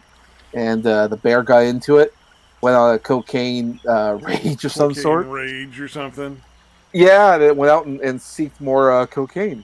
So it's like, yeah, I almost want to see the true story. Like did this really happen? How a cocaine That'd be bear? interesting. I'd recommend watching whatever the fake one is first, and then figuring out the true story after. Because I guarantee it's going to be more entertaining if you don't know the true story. And then when you're watching the true story, it'll be more fun because you'll be like, oh, I saw that when I was watching. Oh, that was never in there. You know? Yeah, and fair enough. I'm going to say that happened. It looks like a fun movie. The other one is the new Transformers movie. I got to watch that one because it's Beast Wars, and I love Beast Wars. Yeah, it looked interesting. I was like, the only thing I was missing, I was like, wait, where are the racist bots? Because the last movie I saw had like, the racist robots, and then apparently I missed one of the movies because there was a movie where they had this big scene, or not a big scene, but a scene in it where like they went over the fact that this guy was way too old to date this other guy, this other like 17-year-old girl, and then the main character was like, well, I'm just gonna kick your ass now. And he's like, no, look, this card shows the law. I'm not violating the law. Yeah, that joke just like... And it was like, the fuck? They could have just not done that. Yeah, that was totally unnecessary. She could have just been 18. Yeah, it was he could have been 21 or whatever, and nobody would have given a shit. I would have been like, well, yeah, girls like to date older guys. Fucking no, duh. Yeah. It was just a very uncomfortable scene. I wish they didn't do it. Yeah, it was really fucking weird. Transformer movies have just been going downhill for quite some time, so I hope this they've taken a pretty long break, so hopefully this will change things up. And people seem to be excited. I hope that one of their main first, talents went bug shit crazy. Yeah. You know, like they started with fucking what's his name, Shia LaBeouf. Shia LaBeouf, and that lasted for what, 2 movies before he went out of his fucking skull. They're like in the same Yeah. sort of boot. Well, not quite the same sort of boot, I was going to say, but there's the guys that hired the Flash kid. The one that's like a psycho with a fucking gun and like kidnapping like minors and shit. Yep. Fucking nuts. Fucking nuts. They're not quite as bad about as that fucking company is, but you know, they're still like, I'm sure that was like a lot of people were sitting around a lot of fucking conferences talking about Shia LaBeouf like, I fucking hate that guy now. You know, like, I'm sure they were like, he keeps fucking making us look worse and worse for hiring him. Yep. Well, Shia LaBeouf and Ezra Miller. Goddamn Ezra Miller. Fucking psychopath. Yeah. Yeah, he makes Shia LaBeouf seem completely reasonable. Absolutely. Yeah, comparatively, yeah, Shia LaBeouf is nowhere near as bad as Ezra Miller. Yeah, Shia LaBeouf's just crazy. I do love his little reality TV show he did there with the Capture the Flag. Fucking, he will not divide us. God. Trump's running again. Please come back, Shia. We need you. You created the best reality TV what show. round of Capture the Flag are we on now, Mr. LaBeouf? Oh man, I want that so badly. It was fucking quickly they found him is hilarious, dude. Oh man, he unintentionally created one of the best reality TV shows of all time. It's like, please keep this going. They keep finding him. It's like where he goes to some truly exceptional lengths to get away from that group of people, and it never works. It's so funny. Yep. Like, didn't he go to like some foreign country and rent a cabin in the middle of fucking nowhere? And they were like, yeah, well, the shadow cast at this particular time of day off of that thing. And did you hear that train horn in the background? What time was that train horn at? Dude, I think they literally just went off the position of the stars or some crazy shit like that. It's so fucking insane. Yeah, I love it. This is it was weaponized autism. They're fucking autistic as fuck. Yeah, I was gonna say it was weaponized autism at its finest. It was incredible. But the cool thing about that is that some of these guys were doing things that like charting up stars, like you're saying, and checking out flight paths and all that. That unintentionally it got people interested in things like meteorology. Kids that didn't think of anything like that because of this, it's like, I think I want to try and be a meteorologist. Guys who never even considered it. Shia is so obsessed over his political message. He doesn't seem to understand he actually did some real good there. People now have like career paths that they didn't have before. They have ideas or they have like interests that they never had before. There were some bad ones. Like there was the time those 2 guys broke into an art museum to try and get the flag. And that I don't know exactly what happened there. They try to put a flamethrower on a fucking drone. On a drone to like burn the flag. It was fucking incredible. Yeah. They tried all that. Like it went to its extreme. The guy should have just made a TV show. He could have made a fucking TV show, and it would have been incredible. It just invites people to come in and participate, and it's like, this is one of the best ideas they could have ever had. But he didn't go with that. It was a shame that he didn't embrace that. Yeah, it was kind of too bad. Like, if he did that, yeah, man. You're right. I would love that. The He Will Not Divide Us show on YouTube. YouTube. Yeah, and it's not like he couldn't have kept pushing, whatever message he had to push. Exactly, and like he missed the opportunity. But there you go. Like, he went crazy, so he didn't see the opportunity. He didn't see how it all go. I'll be right back. Yeah. He just got pissed that he kept getting trolled. Yeah. Poor Shia LaBeouf. Actual cannibal Shia LaBeouf. Damn, dude.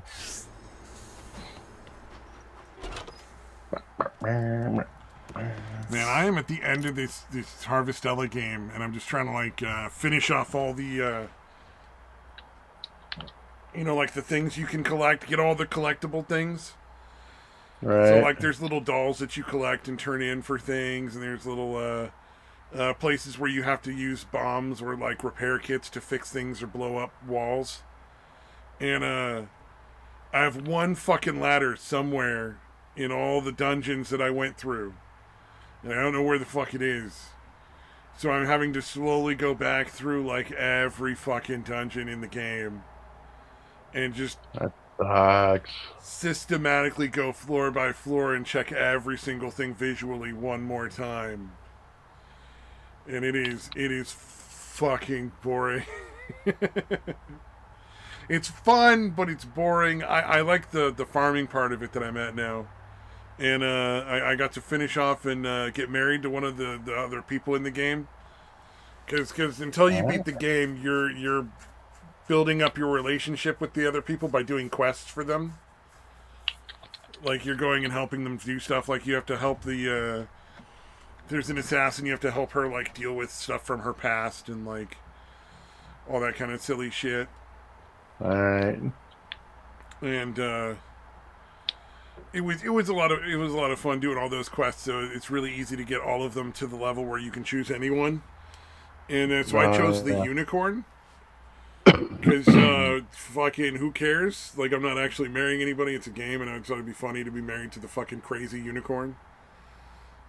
It's the one thing about this game that kind of sucks though is they never let you ride the unicorn. Well, that's just unfair, dude. It really is, because the whole... What the fuck else do you want to do with a fucking unicorn?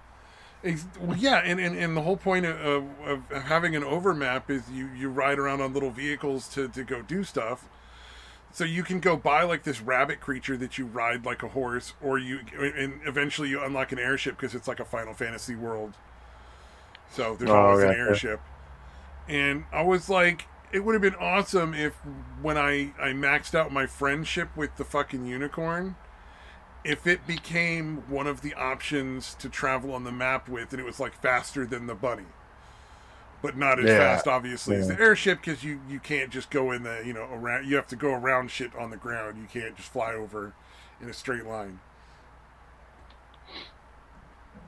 Yeah, that's fucked up, man. It would have been How fun. could they I not? don't care. I just think it would have been I think they missed out. Yeah. Seems like a massive oversight to not make that a fucking rideable character or whatever. It kind of is. Like, I genuinely am surprised that more people aren't like, why can't we ride the unicorn? Because it even makes, like, a joke about wanting to ride the unicorn a couple of times in the dialogue when you're talking with it through all the different quest lines. You're always trying to get the unicorn to let you ride it. To me, it's like, I'm hoping by marrying the unicorn, I get to ride the fucking unicorn. Yeah, I would expect it. Oh man, I think it might almost be time to call it a day. I just don't want to. Yeah. It's almost 6:30, isn't it? Yeah, just about. I just didn't want to like. Oh yeah, Samaj was supposed to come back. Samaj was coming back, so I didn't want to walk away from that altogether. Yeah. What time is it? Yeah, dude, it's already almost 6:30. He ain't coming back. Is he not? I don't know. Yeah, I don't know. And what did he say he was doing? I mean, I know he's masturbating. He said he'll be right back. He said he'll be right back. Unless he didn't say what. All right. I'm giving him 5 minutes. 5 minutes? Yeah. Well, I kind of... Well, I don't have to go, but... You want to go? I'm looking. There's like dinner's gonna be getting cooked soon and all that kind of shit. So, and then I want to see if I got any more stuff from Amazon, because that's who's delivering all the fucking crazy gingerbread house kits. All right, of course. Although one of the village kits is an Oreo village kit. Ah. So they're Oreo houses, Oreo bread houses. That's pretty nice. Yeah, and then the mansion, that's going to be nice. Oh wait, the mansion is pre-built. That might not even require us to put it together.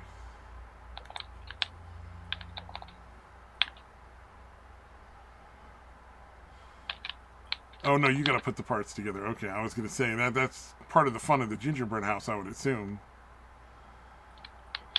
Yeah, you would think. Although I did see something that was pretty clever as far as like if you're using the icing and it's having trouble sticking. They were tying the shit together with like just saran wrap. So Oh, they get all gotcha. 4 of the walls up, and they'd have them like stick it together for a second, and just wrap saran wrap around it real quick so it would hold it in place while they dried. Yeah. I was like, oh, that's kind of smart. Because I can see a lot of people thinking, well, I'll just get this can of beans and I'll stick that on this side of the wall and hold this here, and this can of corn over here will hold that fucking wall, and then there's this tube of toothpaste I found in the fridge that'll prop this other wall here up. You know, like just desperately finding all sorts of shit.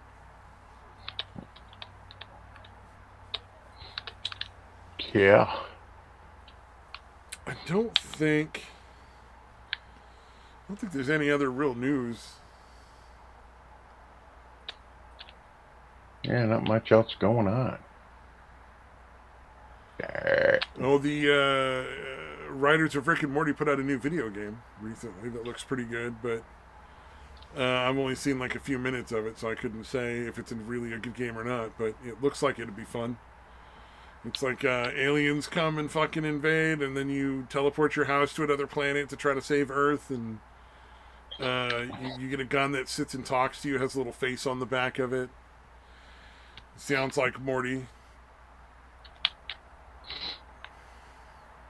Yeah, I remember him. Royland was talking about doing a fucking like a VR game. But that was a long time ago. It was Virtual Reality was the name of it.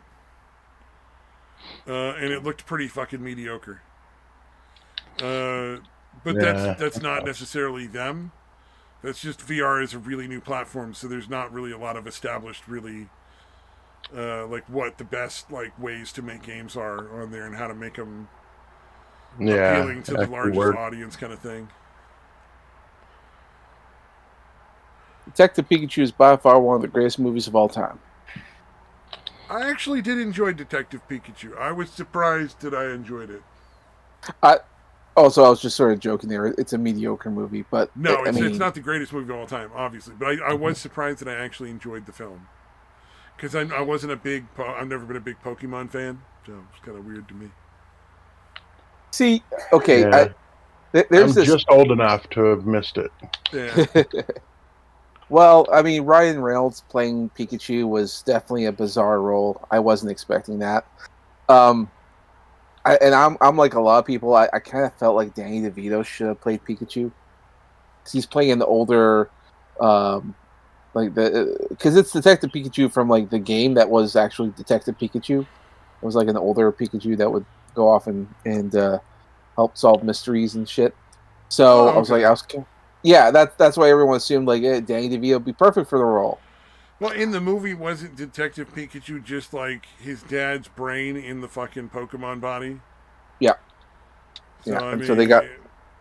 Yeah, it wasn't even the same character as the one I guess from the game. Yeah. Since I don't play any of those games or watch any of those shows, I didn't give a shit. So I thought it was great, but it could be that a lot of people did too. And I know what because they hired the guy who did because there's this artist, he went around and he made realistic depictions of Pokemon, and he used actual there's this artist, he goes around, but it's like it's fan art, so a lot of people they like it, but they don't really think too much of it. But they actually hired him for Detective Pikachu, and all they really did is they didn't change the designs too much.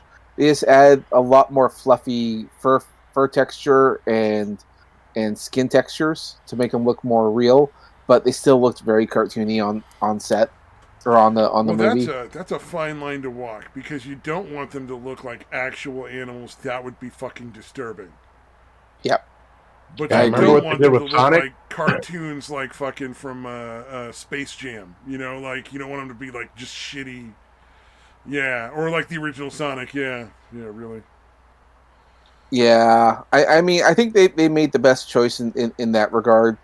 What I didn't care for, I mean, Yeah, there's things I like, things I didn't like. Some of them didn't really look that appealing to me because, like, yeah, it was like a Who Framed Roger Rabbit. It was like cartoons with live action people.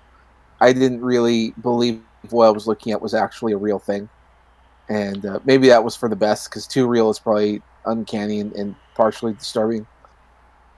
But one of the things I really didn't like because I still cannot understand why they did this.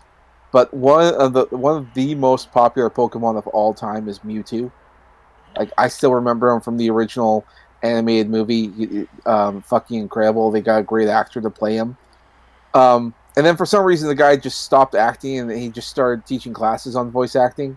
He's still like, yeah, I just don't understand. And the fans were so obsessed with the guy because he didn't even use his real name because he didn't really want to do voice acting. He liked voice acting. He just didn't want to, make a career out of it. And so he went into teaching it. But people were so obsessed with his role that it's kind of like earlier when we were talking about the whole capture the flag thing with Shia LaBeouf. The internet did the same thing for this guy, and they found him. They found the actor. They found what he had done. So I don't know. I kind of wish that they spurred money and brought him back to do Detective Pikachu to play Mewtwo. But the other thing that confuses me for some reason that I still don't understand to this day, because Mewtwo has been in a couple of different Pokemon movies, and in more recent ones, they have him played by a woman, and no one addresses the fact that he's now played by a woman. And I thought, but the fans recognized it. It's like, why is Mewtwo, who has always been male, sound completely female now? No, that's kind of dumb. It is. Now, like, Japan does this all the time, so it's like, okay, that's just Japan being Japan. But then they kept that going here. And I don't get it. And then they did the live action movie, and it's the same thing. It's Mewtwo's played by a woman. And I'm like, why? It doesn't make it, like, why did you do, nobody likes, it's not that they hate that, it's just that we like Mewtwo being the intimidating, guy kind of character, which equally confuses people because they made a CGI remake of the original Pokemon movie, and they got a male voice actor to play him. Equally, it's like, are you going to commit to this bit or not? Or are we just going to assume that this female Mewtwo is a different Mewtwo? No one's addressed this, and they continue to not address it, and it just irritates me because I really did enjoy that first Pokemon movie, and I kind of want what I enjoyed to just stay that way. I was left wondering one thing about that Pokemon movie. Like, did that dude fuck that Pokemon? Yes. I assumed he fucked that mimic that looked like a lady. Like, that just made sense. Well, disturbing. Is that how you feed a mimic? You just kind of give him straight sperm? See, the disturbing lore of Pokemon is that the answer is yes. Yes, people fuck Pokemon. Yeah. And the reason why I say it's disturbing and how that kind of works is because throughout the Pokemon games, there's always, like, if you go to the libraries and stuff, you'll find books on various different topics. One of which will talk about how humans and Pokemon used to marry one another. And in, like, almost every game, there was something about that. That's a little weird. Like bestiality and all that. I think part of the reason is that this is a different world, and that, like, Pokemon are essentially, like, everyone's part of the same, like, species at one point, but we, like, devolved at some point. I don't know. It's hard to say, but I think what they're trying to say is that humans and Pokemon have a common ancestor, and that's why, it's possible to breed back and forth. But at the same time, like, why would you make that a thing? That's fucking weird. Yeah, this is too weird. I wish that they wouldn't have had that. Same thing. Like let's be honest. The people who make these games didn't think this was going to be going on this long. Like when Game Freak made Pokemon, they never thought it would go past. Like they had a sequel. Okay, that's it. There won't be anything more. We've done what we've done. Let's make something else. but then Nintendo keeps telling them to make another and another, and to the point where that's all Game Freak is known for. They tried at one point to make other games. All those games failed. They were all failures. Even though they tried to appeal to like all the various different stuff that was popular, none of them worked. You look at any of Game Freak's other games, all failures. Pokemon's the only thing keeping them afloat. And honestly, if you look at any of the modern day Pokemons, like the one that just came out, it's so buggy as hell. You can tell that the Game Freak is just they're sick of Pokemon. They don't want to keep doing this. But the only thing keeping them afloat is Nintendo. And Nintendo's like, God bless you for making other games, but you're gonna keep making this one. It's like you can make whatever you want, just keep making Pokemon. Yeah, really. I'd hate to be in Game Freak's, and like if you've ever seen any of Game Freak's like latest Pokemon games, you can tell that the creativity is starting to go. Oh yeah, I've Granted, never played them, so I wouldn't know. But it doesn't surprise me. Like how many have they put out? Like what, a dozen now? I think they're on like 10 games. Don't quote me on that. And they have all these different spin-off games of different Pokemon. Yeah. There's like always like a red, a blue, a ruby, a gold, a silver. Yeah. Yep. So like I don't blame them. I understand why they're having some trouble, having some growing pains, because they have to evolve with the times. Like here comes a new game system, and here comes a new this. Honestly, I think if they can, and I don't think that they can. I think they have to keep going because they can't afford to not keep making Pokemon games. But if they can, I would tell them to like stop making Pokemon for a little bit, do some small developments, or at least carefully plan out so that your next Pokemon game is going to be such a mega hit. Because you can tell with the last one that just came out, it was rushed. It's full of bugs. Some of the things don't work. Some of the designs were not very popular. And not only that, like Game Freak has gotten to the point, and I actually like it, even though some people don't. They're taking old Pokemon designs and making new variations of them.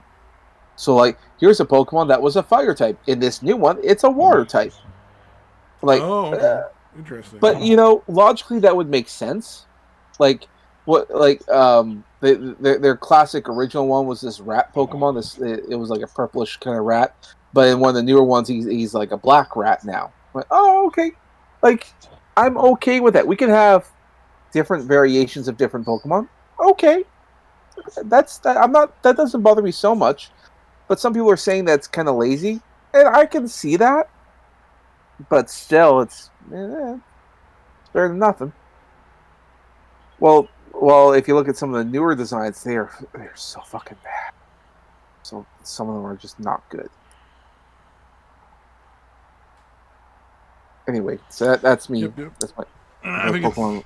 I was gonna say it's probably about time for us to wrap up because we I gotta go make some gone supper. quite a bit over.